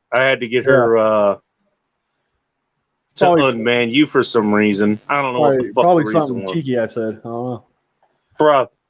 Yeah, because you're known for being PG-13, right? Yeah, right. But aside from that kind of shit, like she's right there with us, and yeah. But me saying that the thing with me, like I don't say anything to anybody on Twitter or any social media that I wouldn't say to them in their in real life and to their face. Like, that's why I like you, man. If I call you a cocksucker, chances are 99.9% positive that I would. You're gonna call them a cocksucker right in their fucking face. Yeah. I don't often do that. I don't think I've ever done that actually, but you haven't. I have. I did, guess where I live though. If I did, rest assured I'd do it to your face.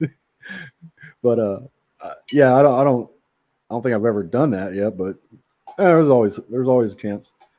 But oh shit, I've only got about 5% of battery power left. Oh, Jesus Christ, I feel like dark like Duke in here.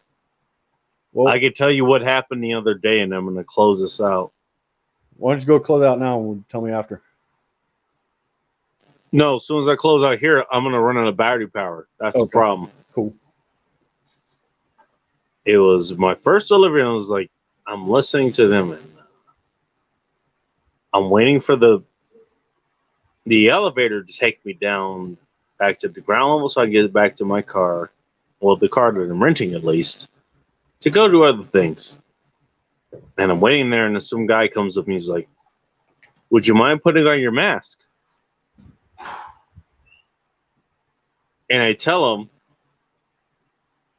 "Actually, I would mind, but thanks for asking." Apparently, he doesn't get the hint. He keeps asking me, "Could you put on your mask? Why aren't you putting on your mask? Please put on your mask." I grab my hammer that's magnetically attached to my chest.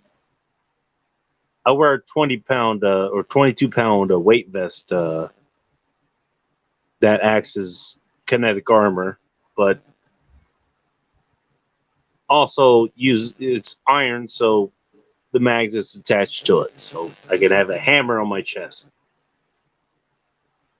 I'm just kind of looking. Do I want to detach this? I actually have my hand on it. He doesn't appear to get the hint. Again, I wrote the article "Zombie" for a reason. These fuckers aren't going to get this shit until I grab the fucking hammer, pull it off of my fucking chest, and use it to detach all their goddamn teeth from their face. And by the time the elevator fucking arrives, I get in. He takes a picture of me. I probably should have covered my face, but I don't care. Because what's he going to do? Tell the cops? And so he's typing to whoever the fuck he's typing to. The doors close. And I leave. And I go do everything else. And I tell everyone else, like, okay. Well, I almost sent somebody to the hospital. If he had done anything else, he would have got a hammer to his fucking face. Actually, I haven't done that. I still want to see what 6.5 pounds behind a punch does to someone's face. But, you know, what can I say? Yeah, sometimes people need an ass whooping. Most times people do. Why do you think I wrote the article "Zombie"? Did you ever read that Yeah, or listen to it? Yeah, You did? Yeah. What do you think? It was good. It was on point. It's look. Most people have been removed from actual consequences. That's the reason I wrote it. Yeah.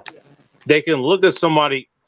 I think if you came out here, you wouldn't last a fucking day because you'd have fucking destroyed somebody. Yeah, I'd probably be in jail. Yeah, I've been out here long enough, so I know about it. I just don't tolerate bullshit. You know. I wish I didn't have to, honestly. But I see this shit. I know how to navigate it at least a little bit. And I've been lucky enough that I haven't had to do anything that would get SPD at least pissed off at me because they know who I am. And they don't want to deal with it. I don't do cops. I mean, well, no. We're a lot. Me and the cops up here, we're friendly with each other. Believe it or not, we're friendly.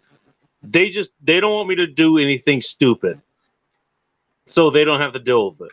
Well, I mean, the fear of having to go to jail would not stop me from whooping some retard's ass who's like in an L. Because that's just terrible. I mean, that was stupid on his part.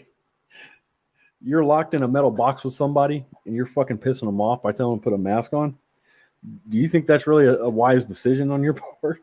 I mean, I can understand if he asked you the one time. Especially with visible fucking weaponry on you. I'm just saying. It's like his freaking awareness is out the door. Safety, Again, yeah. What do you want to call it? But his awareness is out the door. It's non-existent. I mean, I can understand the one time asking you said no. Fair enough. Whatever. But he kept asking. What can I say? Keep nagging you like a fucking woman, dude. I'm like, And then taking pictures. I'm pretty sure he fucking made a Facebook post or some shit like He that. probably did, but I mean, it wouldn't have gotten that far with me. I would just fucking. I wouldn't beat the shit out of him, but I'd fucking break his nose or something before I left that damn box. I thought about it. My hand was on my hammer. I'm just saying. But Nah, you know what? I just knocked him. I would have just punched him normal. I wouldn't have used a weapon. I just fucking I just give him a good jab to the nose, and that's usually bad enough for most people. They'll reassess what they're doing, because if you've ever been hit in the nose, it's not a pleasant experience. And you don't have No, it to is. you don't have to No, it isn't. you don't have to get Ask punched me that how I hard. know. You don't even have to get punched that hard either. That's the thing. It's like a Nope. quick jab to the nose. It'll reset their priorities. But that's You're the right. thing, though. It's like I've been punched in the nose. I know that. That's why Yep. I'm not going to sit in a metal box nagging somebody to put a damn mask on, because number one, I don't have the authority to do that, because I'm just I'm a nobody, and so are they. I don't have to. I'm telling another grown ass man what to do.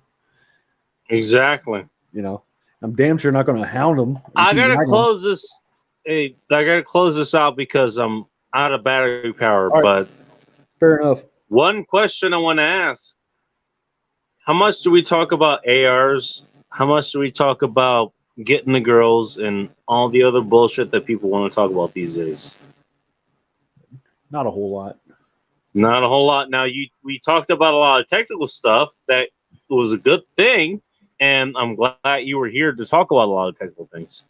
We didn't talk about a lot of that shit, and No, that was the point that I wanted to make here. we went meta. We don't need. We got better things to talk about here, and so that was the point I wanted to make here. Okay. I'm glad you came along because we got to talk about a whole lot of different other things. Got to talk about my experiences, your experiences, and you know what? That's what these live streams and all this other stuff, whether they go this long or whatever, should be about. It should be about things that people want to talk about. It should be about the whole same tired fucking grounds that everyone else wants to go about. Hey, how do you get the girls? Oh, let's talk about AR-15s, whether somebody wants to do that or not. Not that that's a bad discussion, but you know, there's that as well. You know, let's talk about all this other red pill bullshit. You know, I just wanted to make the point here. Maybe I don't know who made it to the end of this stream. We're gonna end it here real quick because I'm running out of battery power. Thank you, Bull Rush, for joining. I really appreciate it. And you really added to the discussion, as you always do. Again, find Bull Rush at, Let It Burn. Go check him out there. And go check out his razors, LazarusRazors.com.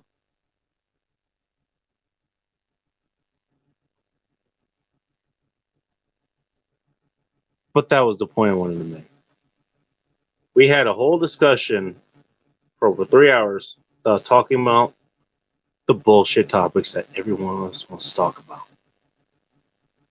That was the point I wanted to make. Thank you for taking the time to listen to this. Until next time,